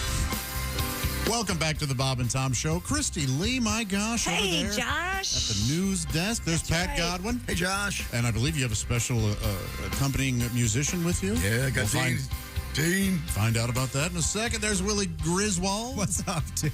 Ace Cosby across the way. Hey. I'm Josh Arnold. Tom Griswold, my goodness, we have a wonderful guest in the studio with us. Isn't she pretty? Well, how and nice funny. she is. And she's so funny. Yes. And she's a mom, and she used to be my neighbor. Just because there's a woman around doesn't mean you have to say pretty. But I've known him since I was a child. Makes it even creepier. Cringe. I was going to say I was going to say how pretty Christy is, but I withdraw that future I don't remark. care. I know. I'm going to instruct Megan Gailey a little something for everybody watching and listening. You'll thank me for this. For those of you that like to add sweetener to your coffee God. Or your tea at, What are you doing now? at Starbucks, Oh, you haven't seen this latest gadget? I went to the hardware store and bought a nice pair of needle nose pliers You know what those are for? because the cups. the new Starbucks cups, which are great, You can't get the lids off. the lids won't. They're very hard to get off. Hard to get off. You know what I'm talking about. Willie, show him how to do it. Oh, yeah, I do. Yeah, I'm Ready? on SSRIs. 1, 2, 3. See? I got it. Okay. Now, with a pair of needle nose, it's just a matter of there we go. Ta-da! So now I can add my equal, which is the American sweetener, Which we hear every day. We hear it every, Equal rights. again and again For and some again. reason, most places have stopped carrying equal. Equal slowly becoming equity, if you know. So sorry. I don't care for it. We were talking about obituaries earlier in the news, sadly. And I got this text. Growing up, my dad's friend used to look for a job by looking through the obituaries. Oh, pretty smart. They are kind of like one ads in a way. He'd go, well, looks like they're hiring over at the Zuzu plant. Someone needs a comptroller.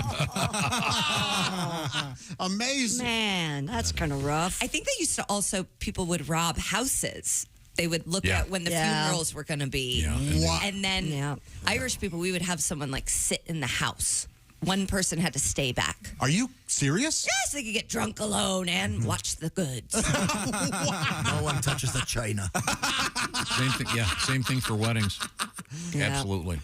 Yeah, very, very good. But, kind of sad for somebody, but not. Is it like not an for- honor to be the guy that gets to stay back and guard everything? I think it's like whoever they liked the least. Yeah, they don't want to make Like, nobody needs like you who's there. most likely to knock over the casket?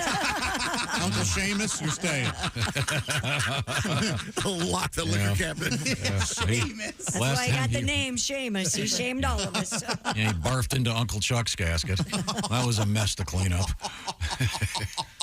Hey. Get the wet vac. Has that ever happened? Do you think that'd be? I bet it has. Oh, that's so gross. It really is unfortunate. What, puking at a funeral? Puke Into in the the casket? I bet it's happened. I bet it has happened. Hey, let's change the subject, shall we? No, but I can't because I've got a. What was I supposed to be plugging here? I know. We have our things. Yeah, scientists at The Ohio State University, if you missed it, believe they've discovered a remedy for garlic breath. This new study reveals that plain whole milk yogurt reduced 99% of the major odor-producing garlic compounds, which are responsible for the pungent scent.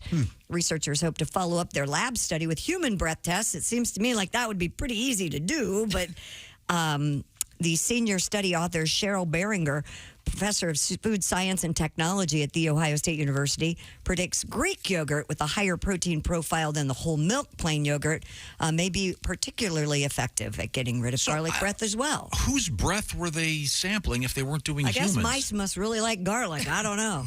Monkey breath? I don't know. What a weird thing. Well, we can find out more down the road, but I understand, is that Pat in there? Oh, absolutely. Okay. You ready, fellas? I didn't know if Ladies? it was Nick Jaguar. Yes.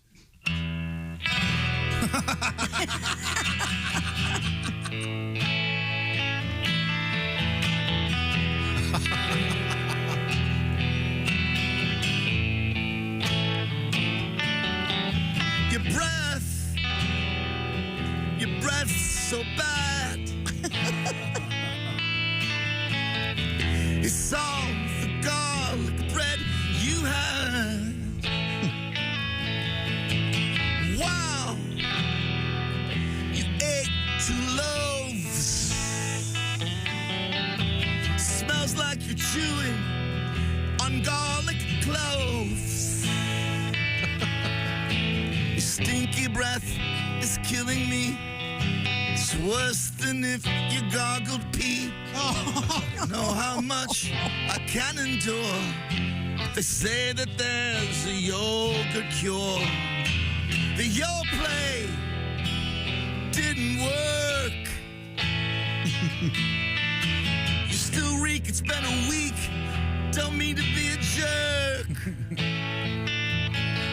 In my nostrils is a burning sensation.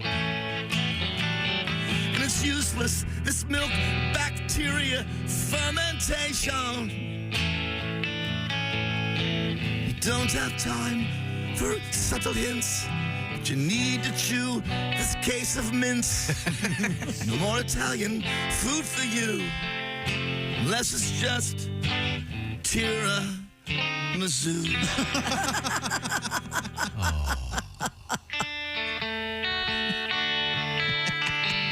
Tom's a lunatic behind the glass. Thank you very much.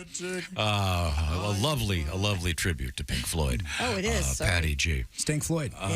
Stink Floyd. Oh, I like that very much. That's a great name for it. Now, we return to the news desk with Christy Lee. What do you got over A there? California man has pleaded guilty to arranging hundreds of sham marriages in an effort to circumvent immigration laws. The U.S. Attorney's Office said Marcelito Benitez operated a large-scale marriage fraud agency in which he arranged marriages between foreign nationals and American citizens. After matching the couples, the agency would also stage fake weddings. The 49-year-old Philippine national living in Los Angeles allegedly charged fees between $20,000 to $35,000 to submit false paperwork substantiating these sham marriages. Prosecutor says Benitez engaged 600 clients over several years. What happened to these people? Do they have to...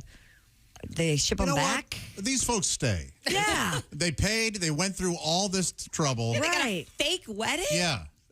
I'm against the people that just, wade across a river When these people are actually doing the work. So you just like a fee? I just want a little effort to come in. That's all. You want a little song and dance. Yes, yeah. I used to always say, like, when you see those things from Cuba, in those flotillas. Right. And there'd always be one like made out of a 1952 Dodge. Hey, bring them in. Yeah. These people are working.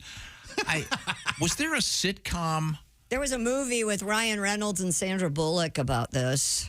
2 weeks notice. Yeah. Is that it? That would have been the proposal. The proposal. Oh, is yeah, that but she wasn't.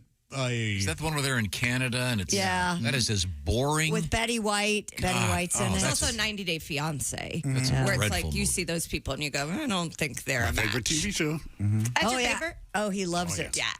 Hey, we got to get you a 90 Day Fiance, man. Oh, yes. There are plenty of girls in this country. My mother-in-law, who is from the Philippines, it's also her favorite show. And I'm like, why is she watching that? She's like, I got out. I don't know what it is. It's so funny. It's really funny. But was there a sitcom, though, where it was an arranged marriage and they end up living together and loving each other? Oh, Will and Grace. Karen on... Or no, Jack on Will and Grace got married to Karen's maid. Oh, that's right. Oh, Okay. I never watched Will and Grace, so I didn't. So in any know event, that one. these people, they're not really married then. No, they're sham marriages. They're not really married. But they just they have all the photos and everything. Yeah. Do they know that? What I wanted to know is, do they know it's a sham? Did they? You know what I mean? Are they? Oh, of course they do. If they're but I mean, are they living? They don't even live together. They just. Well, I don't know. Did they think they were getting really married so they could stay in the country, and then they really weren't, or did they know ahead of time that this guy was not on the up and up? Do you know what I'm trying to say? But for $25,000, I mean, did they get like a reception with an open bar? I hope so. Gifts. The whole thing. Okay, well, good luck to you. We have a lot more coming up. Don't go anywhere. That would include, we're hanging out with Megan Gailey, and we're going to be visiting once again with Hari Kondabolu. We'll see if I got that right. We talked with Hari before. He's very funny, and he's going to be joining us soon. This is the Bob and Tom Show. Thanks for listening to the Bob and Tom Show this morning. Catch any part of the show you missed later.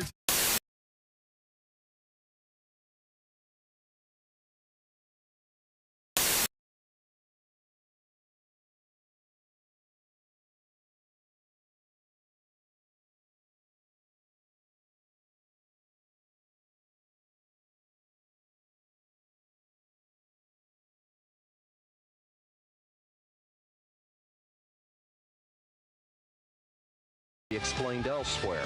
Q95 Night Ranger when you close your eyes. It's 8:42. You're with Bob and Tom on a 2 for Tuesday. Good morning. Howdy. Great. Holmes. Sherlock. Let's play word association. Okay. Howdy. Holmes. Sherlock. Holmes. John C.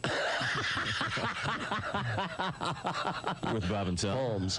The human tripod. I see. Okay, I'm sorry, Bob. That's all right. You From certainly 6 a.m. and for the next 4 hours, Bob Kavoyan and Tom Griswold fill the airwaves with jokes and pranks that range from silly to hilarious and from bawdy to sick. Why is sex like air? Why is sex like air? I give up, Bob. Because it's no big thing unless you're not getting it.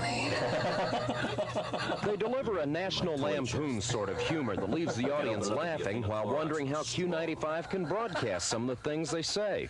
Half the joke is in your mind. The joke isn't stated outright. The person has to put something into it to get something out of it.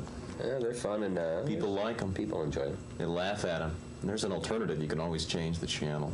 But people aren't. After 2 years on the air, Bob and Tom have taken Q95's morning show to the top of the volatile morning FM ratings. WFBQ is the third radio station the zany team has worked for. After 6 years together, they've got the routine down pat. Bob runs the audio control board, plays straight man, and provides the program's famous laugh. Amateur phylactics. Amazing concept, I think, and I think it's going to go Tom far. sits on a mound of notes and papers to provide the program's often quoted jokes and many of its voices. Oh, hello, Mohandas. Hello, Bob. How are you? I am fine today. Hello, Tom. Hi, Mohandas. You look very good today. Thank you so much, Mohandas. Much of their banter is off the cuff, with an occasionally rehearsed punchline off mic during a song. Only if it makes you late for the ceremony. She's controversial. She's provocative. She's the famous sex therapist, Dr. Ruth Weisboner. Good morning, Dr. Ruth. Good morning, Tom. Good morning, Bob. Good morning, Doctor. Their regular spoof on Dr. Ruth Westheimer features some of their more risque humor.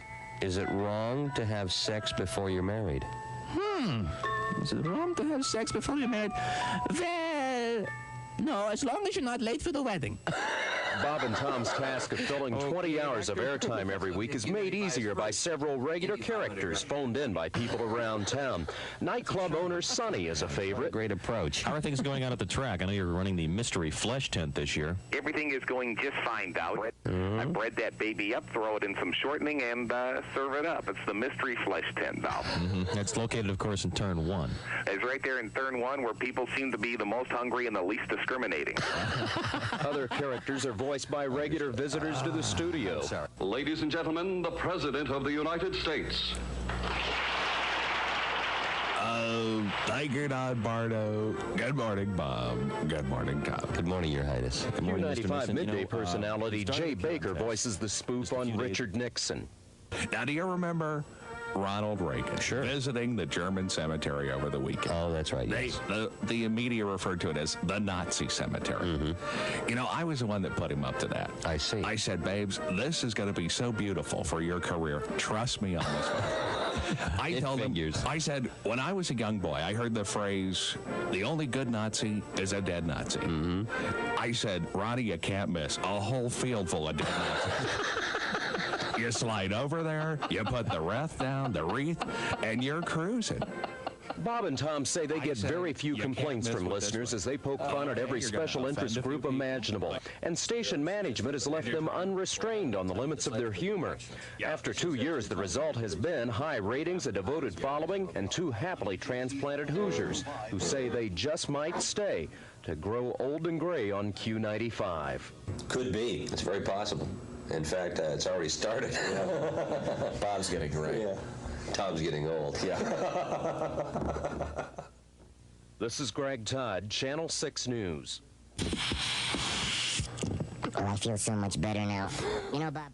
Yes. I don't want to say that most of the women that you go out with have questionable morals or anything, but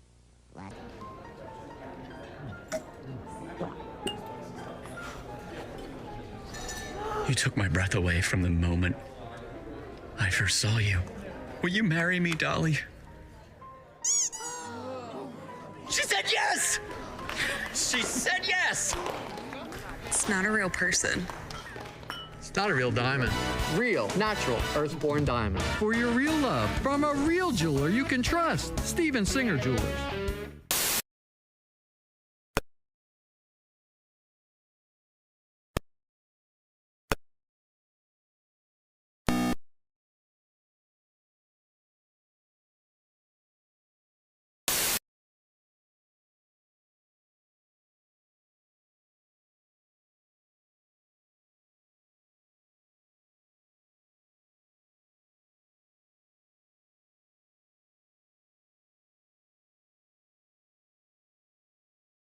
She goes, Mom, guess what? I'm pregnant again. There must be something in the air. I'm like, yeah, you're late. But seriously. Hello? Bang! Hey, hello? Zing! I'm getting her fixed.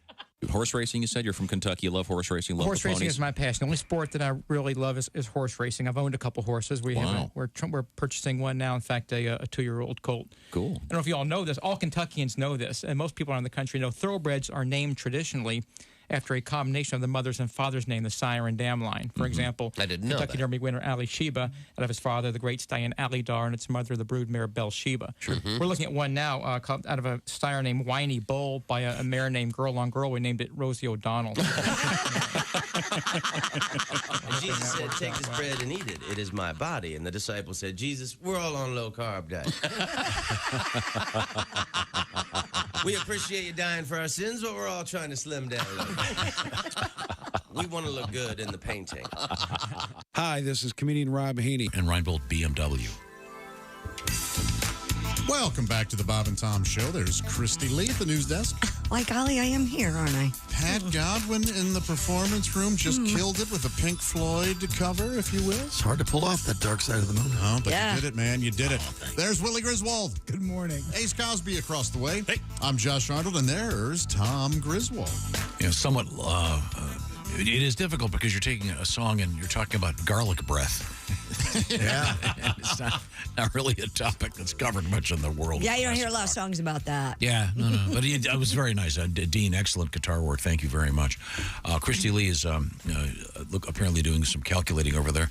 I got a lot going on in my life, Tommy. A lot going on. What's that like? Yeah, right? We all do. We're all having fun right now. Uh-huh. What have you got over there you want to talk about? Well, let's talk about Panera, shall we? The restaurant. Why not? They're capitalizing on TikTok's viral Roman Empire trend. Okay, stop right there because I saw this and I went, what? Yeah, I don't know anything about it because I'm not on TikTok. Are you the one that knew about it?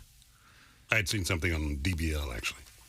Daily Blast Live? I know about it. It's girls are asking their boyfriends and their dads and men in their lives, how often do you think about the Roman Empire? And more often than not, these guys are saying a couple times a week, couple times a month. Really? Yeah. How often do you think about the Roman Empire?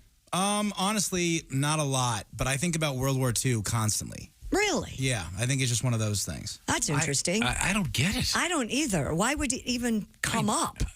I never think about the Roman Empire except maybe someone has Roman numerals, and I don't. I enjoy accept reading Roman numerals. Books about the Roman Empire. I enjoy reading that, but in fact, I'm reading a book right now called Roma. But Et tu, Christe? Yeah, I was just shocked to hear about this trend. It involves women, as they said, asking men in their lives how often they think about the Roman Empire. A surprising number claiming to think about the era daily.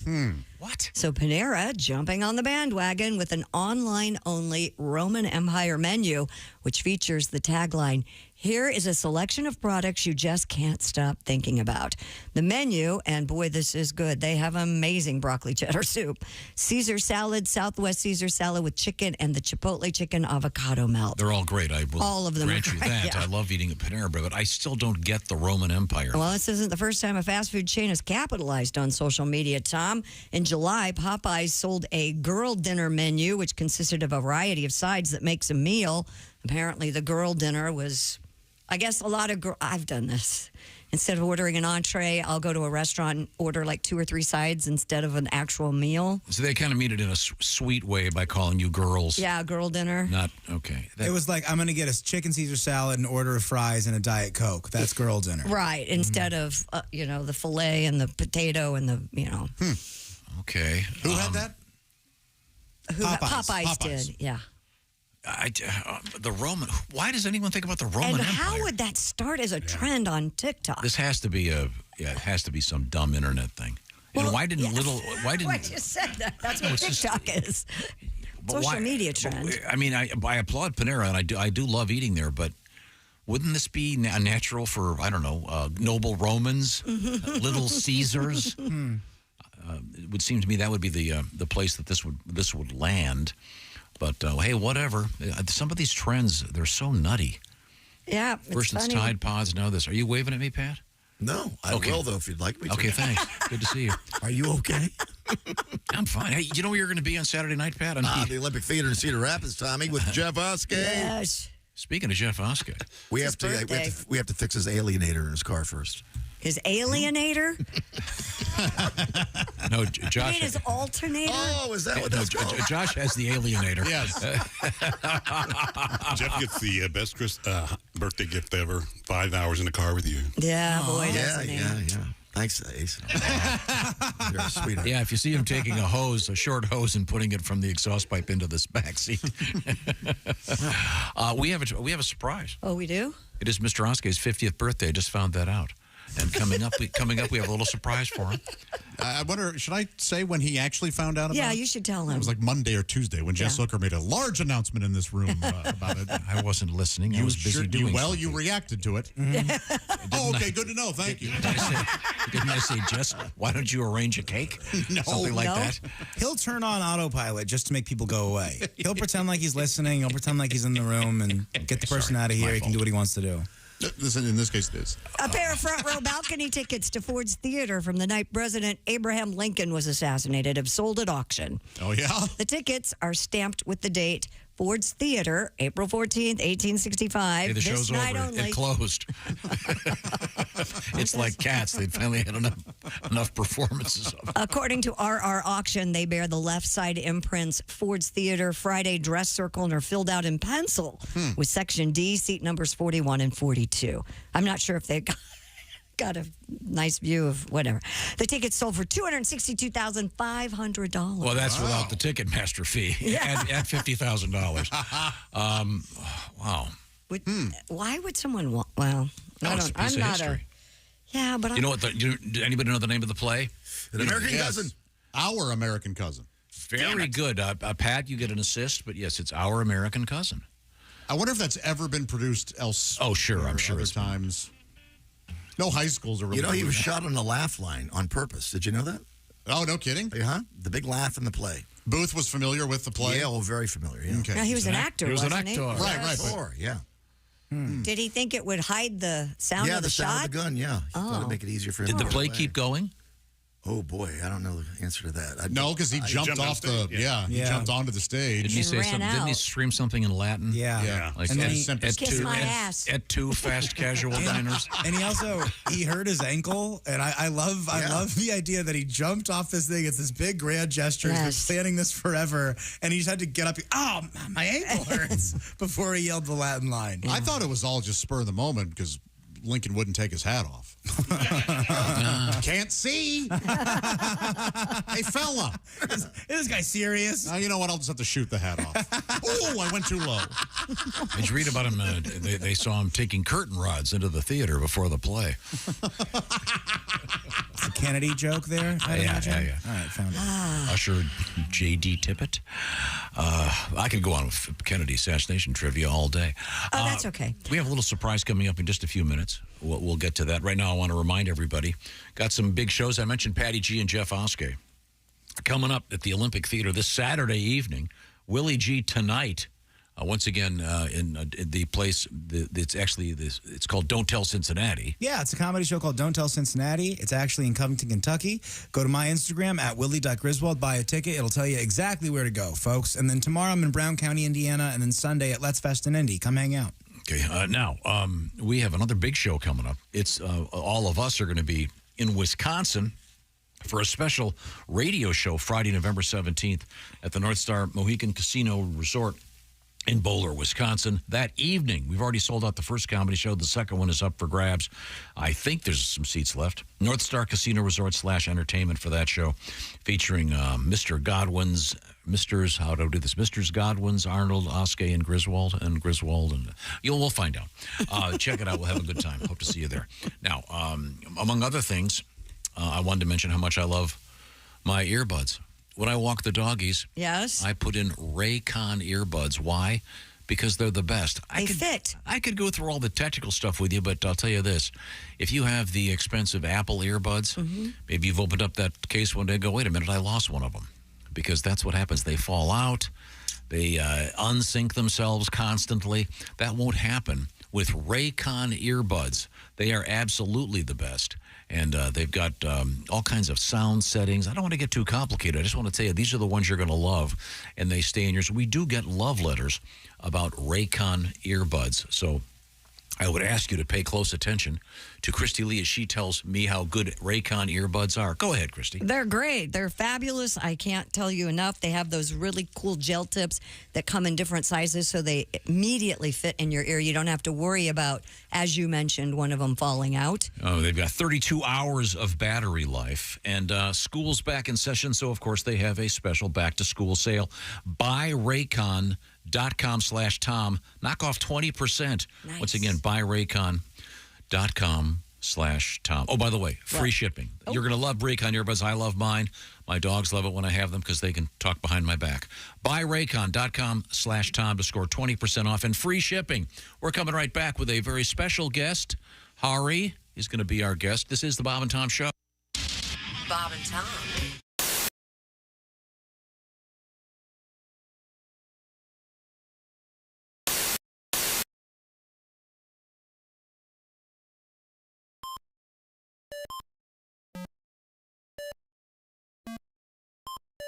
Hey, did you enjoy those videos played in that break? Check out the Bob and Tom YouTube playlists for more great stuff.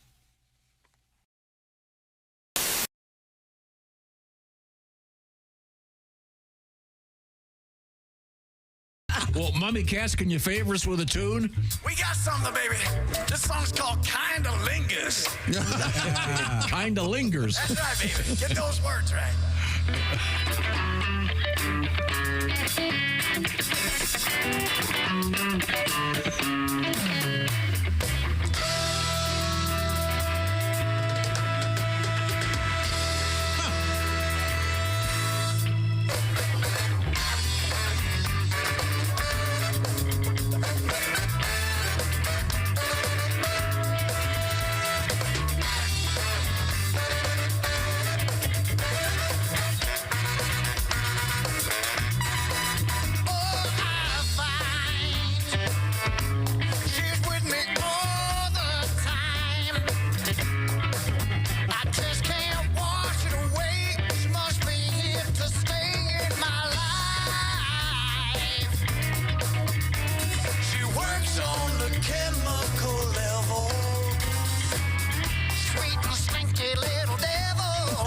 She's got those molecules that stick with you in your smile. Kinda lingers in the morning. Kinda lingers all through the night. Kinda lingers anytime she wants it. Wow, it's alright. It's alright. Oh, baby, it's alright.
Yes!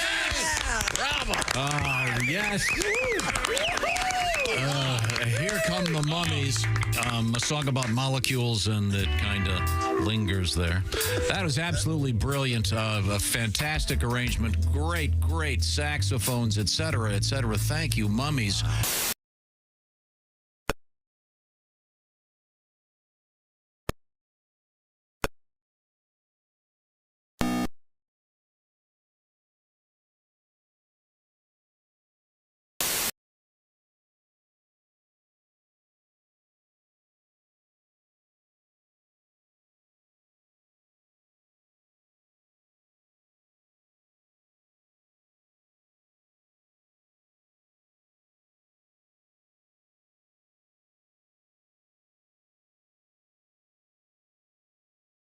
They're all messed up. More than slightly confused. The space shuttle astronauts are halfway through their 7-day research mission. Endeavour is expected to become an orbiting maternity ward today when frog eggs that were fertilized earlier in the mission start to hatch. Now, we are scheduled to hook up with Commander Thompson. We should hook up right now, I believe. It's the Bob and Tom Show. There's Christy Lee at the news desk. Hello, Josh. Pat Godwin in the performance room. Hello. Willie Griswold across the way. Yo. There's Ace Cosby. Not chick. Nope, I'm Josh Arnold, and there's Tom. I can't believe you didn't have time to have a comedy lesson from Ace Cosby today. Oh, I think we have time, right? At some Okay, point. Megan's listening in the car. Okay, there we go. So then there is time. We'll certainly look forward to that. We may or may not be doing a little hookup with somebody here. So I guess this is the perfect time then to get Ace up and running. Who's that sexy man with a deep voice? Ace Cosby, here he is with his joke of the day. I'm kind of frustrated. I can't take my little doggy to the lake anymore. The ducks chase him around. And really? Yeah, well, that's what I get for having a purebred. That was Ace Cosby's joke of the day. Bread, like ducks. Purebred. Like ducks. Oh, okay. All Okay, right. I was like, wait a minute. That's my bad. I was a little slow there. That's okay. You'll be laughing all day. Hey, you'll be redoing that one in your head, won't you? Okay. Perhaps not. All right. Now, Christy Lee, what do you got over there? Washington State troopers pulled over a motorist who was driving in the carpool lane with an unusual passenger by his side. Oh, yeah? According to State Trooper Rick Johnson, the vehicle was pulled over on State Road 167, and photos shared on social media 2 penises. Rick Johnson, Dick Johnson. That's a shame. show the car's passenger seat dressed up like a person. The seat outfitted with a vest, scarf, and white Halloween mask affixed to the headrest. Just the seat itself. Yep, the car seat was dressed up. I mean, Johnson wrote it was scary, but still doesn't count, and the driver was cited for a violation of the HOV lane. You got to hand it to him for. I mean, he's trying to get in the carpool lane. Yeah, Right. sure, that's illegal, but to do it with a little bit of Halloween spirit, I think, is a nice idea. Yeah. You know, you're having a good time. Do you have People any do dress up mannequins and stuff for that HOV sure. lane, yeah. Do you have any Halloween stuff out? Yes, I do. Uh-huh. Yeah, pretty much all my Halloween decorations are out. See, I am behind the 8 ball. I got to get that done today. Man. No, Josh is a weirdo. He's a freak. He's a little Halloween freak, and he puts his decorations up early. Don't feel bad, Christy. No, well, it's almost October 1, you know? This weekend, then. Go ahead, put them out. All right. I got the witches up at my house. Oh, cool. You have witches? Some 6 of them. They're scary. Don't say that. Don't call the little girl. Yeah, thank you, Pat. Yeah, we were both You there. better be careful. Yeah. No. I mean, I'm serious. I need to go get pumpkins and a couple other things. Yeah, pumpkin I need day. some I think mums. I don't even have mums here. pumpkins tomorrow. I think. Okay. Yeah. I'm working the road with my buddy Colin, who just like hates male friendships, and he just thinks if I'm being nice to him, I'm like trying to pick him up. And this weekend, I just want to take him to a pumpkin patch on the road. Yes. Just 2 straight men. He won't be able to handle. Don't get me cider. Do not get me cider. We're buddies. There's a lady around the corner from me as I was driving home yesterday. She has all those warty-looking ones. Like I hate those. Some people love those. 20 of them on her porch and all different. They give me the heebie-jeebies. Yeah, they're gross. But do you ever get like one of the ones with a little wart on it, and then you carve a jack-o'-lantern around it, and it's got like a perfect little beauty mark? Now that's fun. I think that's a good time. These are like, No, the ones that look like diseased skin. I can't. yeah. I hate those. When did that become popular? It was a while back, but yeah, they're hideous. And they're kind of a skin color anyway, like a pink. Ugh. By the way, if you look around, we mentioned that it was the birthday of our own Jeff Oskay. Uh-huh. And we have a birthday cake for Jeff we're going to get to in just a second. Yay. I think We all we're love trying cake. to do a quick hookup here. Let's see if this is working. Are we okay? Hey. There we go. Hello. Harry, how are you? I'm good. How are you? Good. Now, you're going to have to, I want to make sure I get it right. I've been rehearsing. You're a very handsome man, and you've got a beautiful name, Hari Kondabolu. Hari Kondabolu. Yeah. That was close. You were worried about the second part. You messed up the first part. What did I say? The first part Harry. you got pretty good. I've been saying Hari all morning. I just said Then you Harry. said Harry Damn it. twice. It happens. Hari. Look, I don't know if I wrote my pronouncer out. Damn it. Amazing. You wrote Harry You down. wrote out Harry. It's Hari. Yeah, he's not a wizard or a baseball announcer. I circled Hari. Well, it's up great here. to see you, Hari. How are you? I'm good. How are you? How are all you? Good. Doing real well. Good. You are famous for your, among other things, your movie about The Simpsons and Apu. Yeah, famous is one word for it. Yeah. Are you getting a lot of pushback on that? Oh God, they won't leave me alone. The thing came out 6 years ago, and I still get hate mail every day. I mean, a lot of it's in Spanish now, so it's like really the hate is global. I mean, when it started coming in Portuguese, I was super bummed because I've always wanted to go to Brazil. And it's like, oh, now that's out. Wow. The letters are all just Hank Azaria pretending to be foreigners. Well, it's funny. Hank and I are friends now. Yeah, he actually really liked it. Yeah. Yeah, we it's the funniest thing that came out of this is, Hank and I are friends now, and we chat, fairly often about things we might want to work on, and like he's great. He's honestly, I think it was a big moment for both of us. Do you do any voiceover work? A little bit. I was did voiceover work for this Disney show called Mira Royal Detective, and then there's another show I did a character for that I can't remember right now. But yeah, I've done a little bit. Well, here's an awkward question. Yeah. Did they ever say to you, like put a little spice on it, or in some kind of way to say, hey, we'd really like. Oh, to me? Yeah. Oh, not to me. You kidding me? Like that, unless they want another documentary.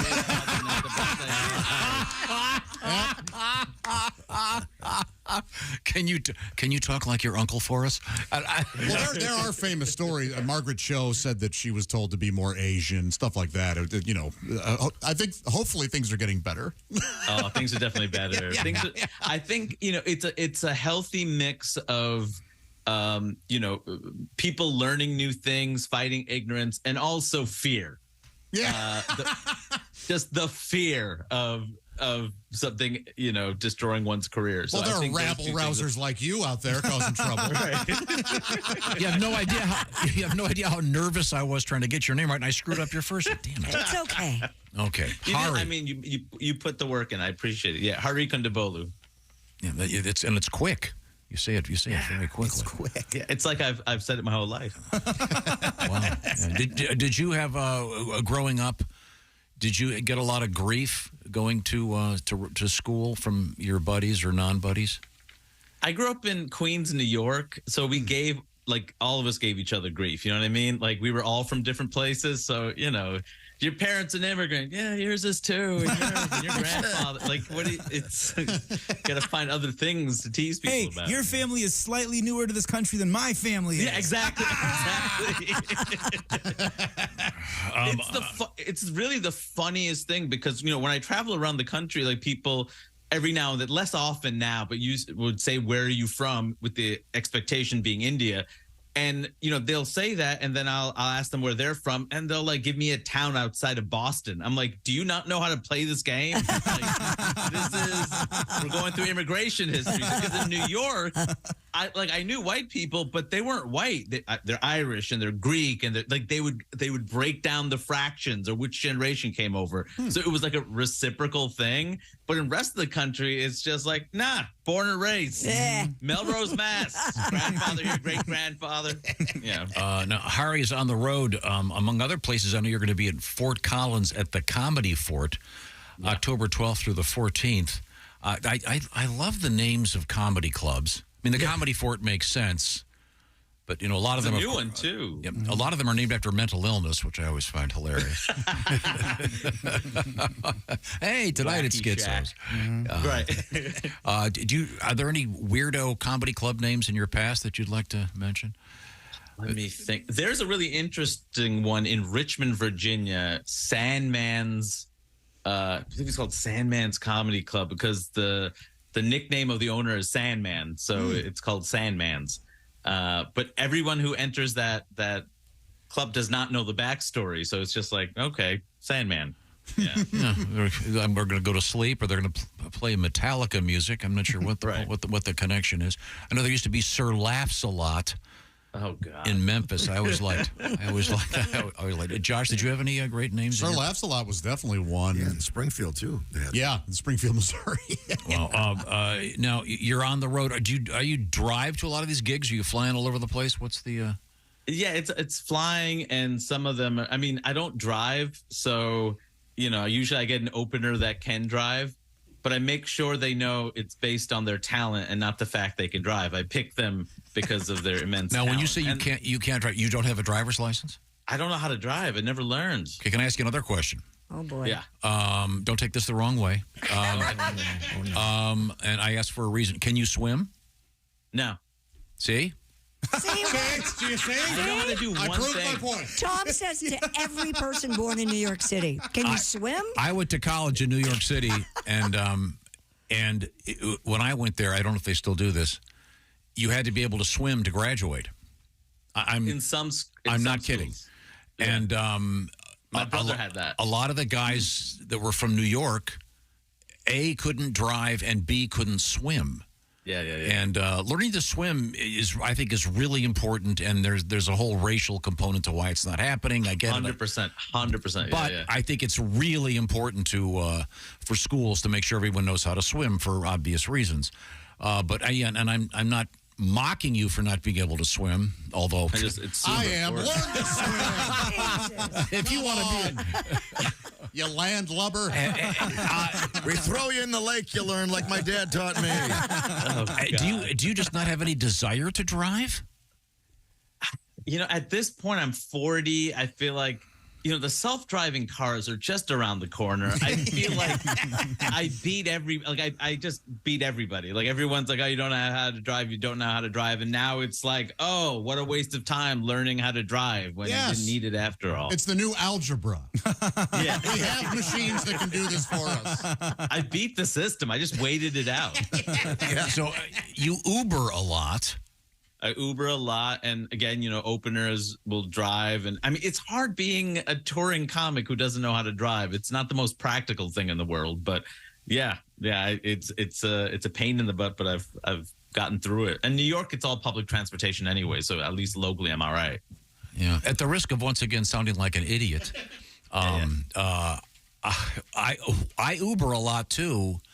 And invariably meet a lot of people from a lot of other countries. All right. Yeah. And I'm not trying to stereotype. It's just, it's a simple fact. I mean, the reason for that is just because you're struggling to get work, and just like everyone else, it's like right there. All you need to do is learn how to drive. And a lot of folks, at least in New York, were cab drivers or limo drivers to begin with. And now all of a sudden they got to go to Uber or Lyft. I always ask the question, how do you like driving for Uber? Or how do you like driving for Lyft? Which is like such a bad question. I think a lot of us ask that. Yeah. I don't know why I do it, because it's like, what do I want them to say? Oh, this PhD in physics from Pakistan completely paid off.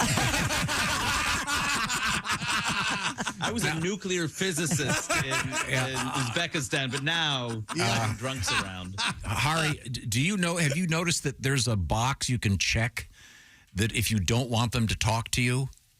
Yes. Which I find so offensive. Now, they probably find it offensive that I insist on talking and always ask them lots of questions. And for the most part, a lot of these men and women love doing it. And I mean, I've had a really good experience with it, but I always like to find out about them, and what are they doing, where do they live, why did they move here? A lot of them do say they love doing it as they're driving you around for tips. Yes. Yeah, exactly. Yeah, I'm wondering why you're stalking them. Smiling. Now, Hari, I don't know if you could look at your phone. Do you know? Because as you know, you rate the drivers, but they rate you back. Of course. Hate it. I hate it. So we had this argument in the air one day, and I was the only one that had a 5 out of 5. Is you it have still a 5? Yeah. You've never pissed anybody off? I overtip. That's the American way, Hari. You don't piss them off even when you ask, no, where are you really from, is what I meant to say. And I have like a 4.98. How the hell does that work? It's when you're drunk, Christy. It's when you're drunk. When I'm drunk, I got that 2%. If you have a girlfriend in the car, you guys are gossiping a little bit, they'll put you down.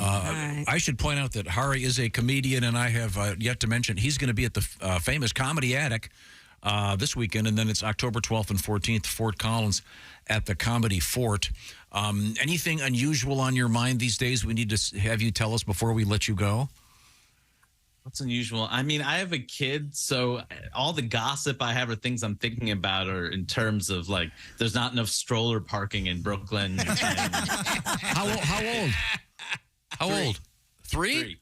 Yeah. There's real quick. We had a scientific study this morning of 500,000 people. What is the happiest age?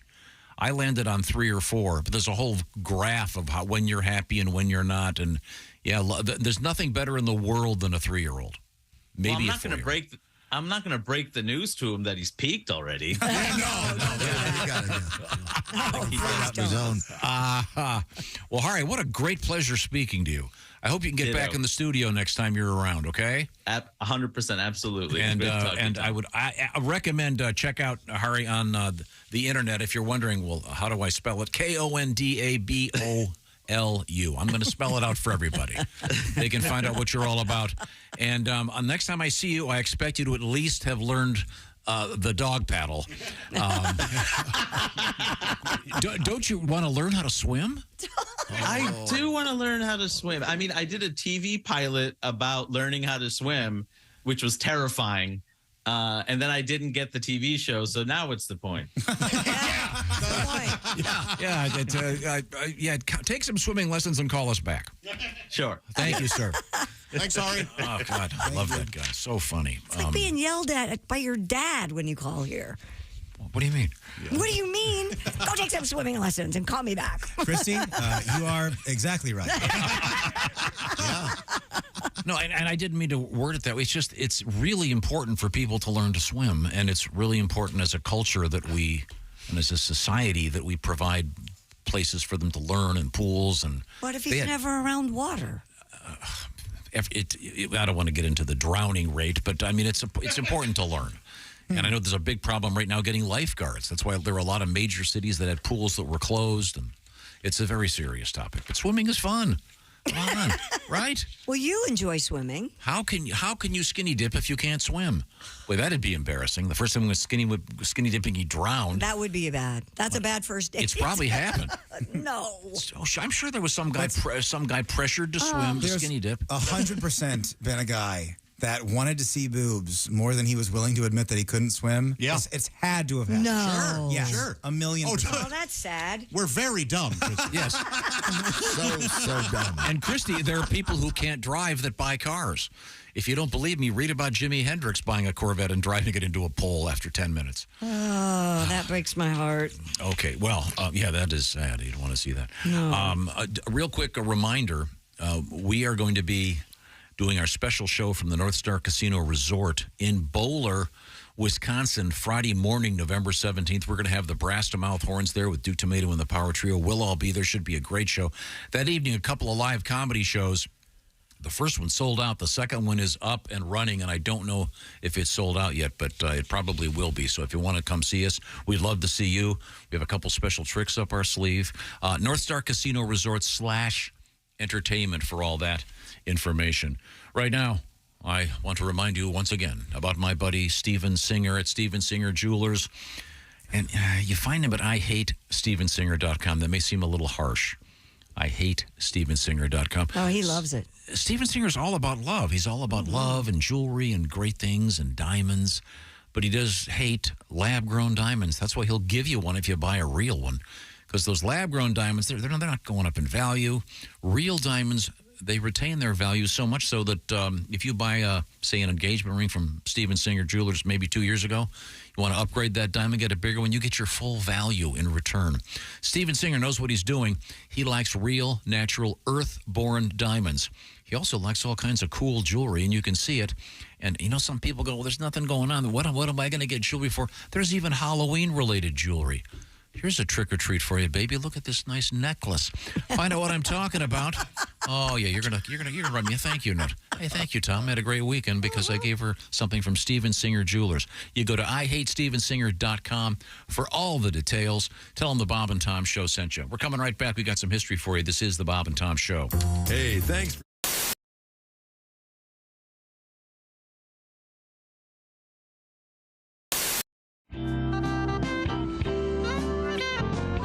Once again, Bo Burnham is our guest, and he has a little tour going. We'll give you some of those dates in a second. Go ahead, Bo. Every time I go to dinner, seems like I'm getting a little bit thinner. I'll sit down at the breakfast table. I can talk while they're not able. When I look at them, I find there's a single question on their mind. I wish I could go back to the way it was. It's not easy now because my whole family thinks I'm gay. I guess it's always been that way. Well, maybe it's because of the way that I walk. Makes them think I like boys. Oh, my. The goddamn question just won't go away. And I get asked every single day. But the way they ask it is not a disguise. Like, how was your day? Do you like to kiss guys? This is the worst, baby. This was my fear. Now their opinions are crystal clear. Because my whole family now is shocked. I'm in the closet and the door is locked. Well, now my glory days are gone. I was John Elway, now I'm Elton John. Well, my whole family now suspects that watching SpongeBob had side effects. I'm not gay, and that's what I said. If I'm gay, hey God, strike me dead. That's a joke. Just cause I'm afraid of the snow, or my favorite color is the rainbow. I'm just joking. This is the worst, baby, this was my fear. Now their opinions are crystal clear, yeah. Because even my boyfriend thinks I'm gay. I'm just... Oh, God.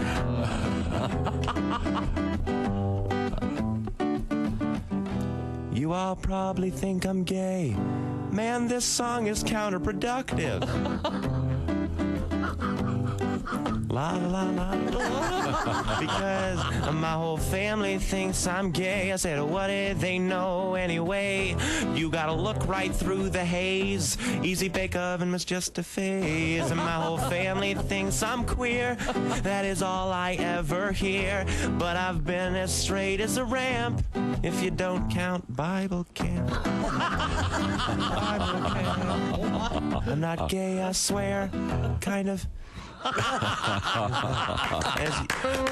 Bo Burnham. Here we go. B-double-E-double-R-U-N, beer run. Yeah. B-double-E-double-R-U-N, beer run. All you need is a 10 and a 5-er, car key and a sober driver. B-double-E-double-R-U-N, beer run. Couple of frat guys from Abilene drove out all night to see Robert Earl Keen at the K-Pig Swine and Soiree dance. They wore baseball caps and khaki pants. They wanted cigs, so to save some money, they got one off a hippie that smelled kind of funny. Next thing they knew, they were both really hungry and pretty thirsty too. B-double-E-double-R-U-N, beer run. B-double-E-double-R-U-N, beer run. All you need is a 10 and a 5-er, car key and a sober driver. B-double-E-double-R-U-N, beer run. I found a store with the sign said their beer was coldest. They sent in Brad because he looked the oldest. He got a case of beer and a candy bar. Walked over to where all them registers are, laid his fake ID on the countertop. Clerk looked, he turned, he looked back up, he stopped. He said, kid, I'm not going to call the cops, but I'm going to have to keep this card. The guys both took it pretty hard. Sing it if you know it, even in your car. B-double-E-double-R-U-N, beer run. B-double-E-double-R-U-N, beer run. All you need is a 10 and a 5-er, car key and a sober driver. B-double-E-double-R-U-N, beer run. Met this other old hippie named Sleepy John. He said he was the guy from the Robert Earl Keen song, so they gave him their cash. He bought him some brews. It was a beautiful day out in Santa Cruz. They were feeling so good, should have been a crime. The crowd was cool and the band was prime. They made it back up front to their seats just in time to sing with all their friends. The road goes on forever and the party never ends. B-double-E-double-R-U-N, beer run. B-double-E-double-R-U-N, beer run. All you need is a 10 and car key and a sober driver. B-double-E-double-R-U-N, beer run. B-double-E-double-R-U-N, beer run. Yeah. Oh, hello. There it is. Wow. Hi, everybody. Chick McGee here from the Bob and Tom Show. I want to tell you about the NFL season coming up. We got together with the folks at Big Green Egg, and each and every week, you're going to have a chance to win a Mini Max Big Green Egg during the Pigskin Pick'em program on the Bob and Tom Show.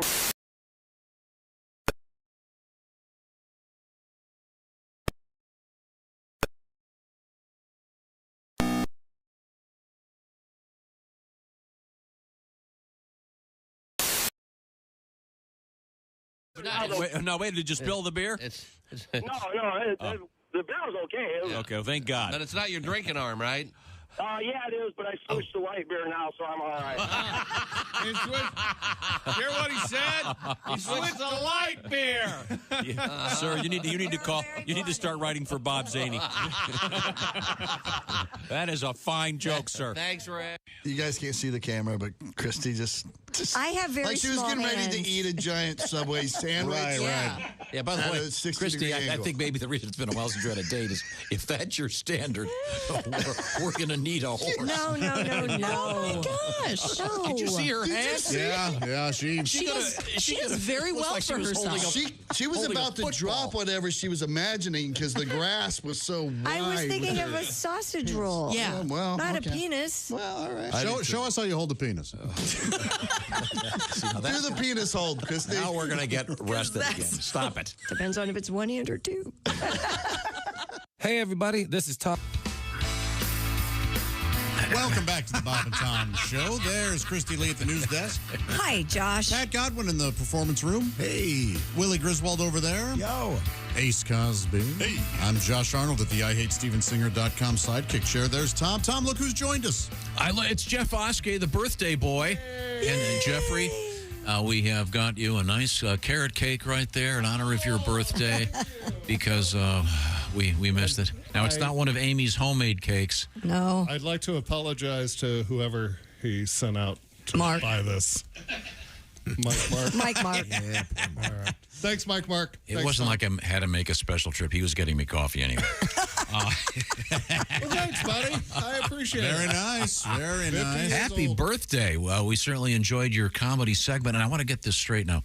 You are driving with Godwin. Is that correct? I'm driving Godwin. And you're going to be at the Olympic Theater in Cedar Rapids coming up this Saturday night. Yes, sir. That'll be great. Now, what is the plan? Do you play music or do you listen to a book? No, last time we had an 8.5-hour drive. Yeah. And no, it was great. I learned everything about Pat, and Pat learned everything about me. And So this will be a quiet drive. We got lots more. He had a story at the very end coming back. He's got tons of stuff. We only got We're to gonna dig age deep. 37 on that. So we still have We're another, digging what deep is it, this stuff. 12 years? For me, it's like 80 years. Yeah. And Pat's had an interesting week. I don't want to go into any details, but you... No, it'll be fun. I love riding with Pat. Like, Okay. Pat's a great road passenger. You may want to get some Raycon earbuds.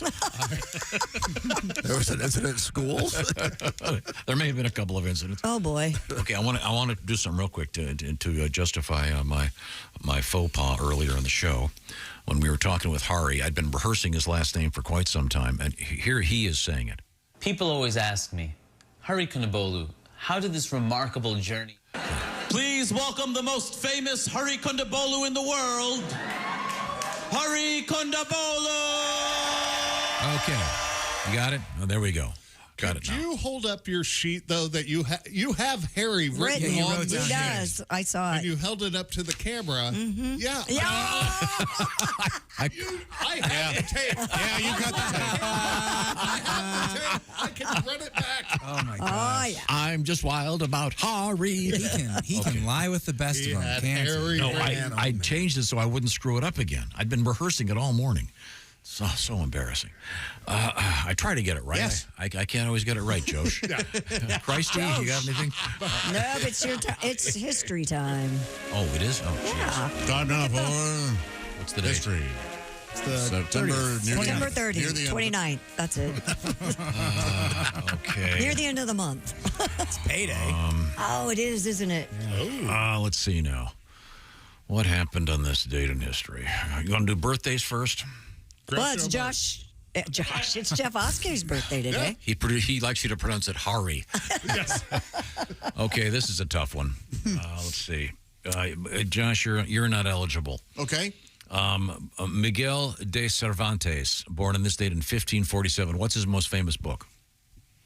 I'll give you a hint. Windmill. Yeah, Quixote. Don Quixote. Don Quixote. Everybody knows that. I didn't know that. Oh, yeah. There's a lot I didn't read that one. A lot of people opposed to those windmill things. It's because of that book. It has nothing to do with Don Quixote. It's killing birds, but go on. Okay. Enrico Fermi on 1901. You know who he was, right? Gone with the Wind. No, he wasn't Gone with the Wind. Nuclear reactor. Sure. Yeah. Brilliant physicist. Jerry Lee Lewis, born on this date in 1935. The Leonardo DiCaprio of dating young women of his day. Oh, yeah. I liked him a little younger. Yeah. Here's a good one. This guy's still around. 1942, Ian McShane. Yes, terrific actor. Yeah, Deadwood. Yeah. He's one of those guys. Have you ever seen him from a shot far away? He's really short. Oh, is he? He's such a badass looking guy in the close-ups. But he's Madeline Kahn. Wonderful. Yes. Don't make her mad.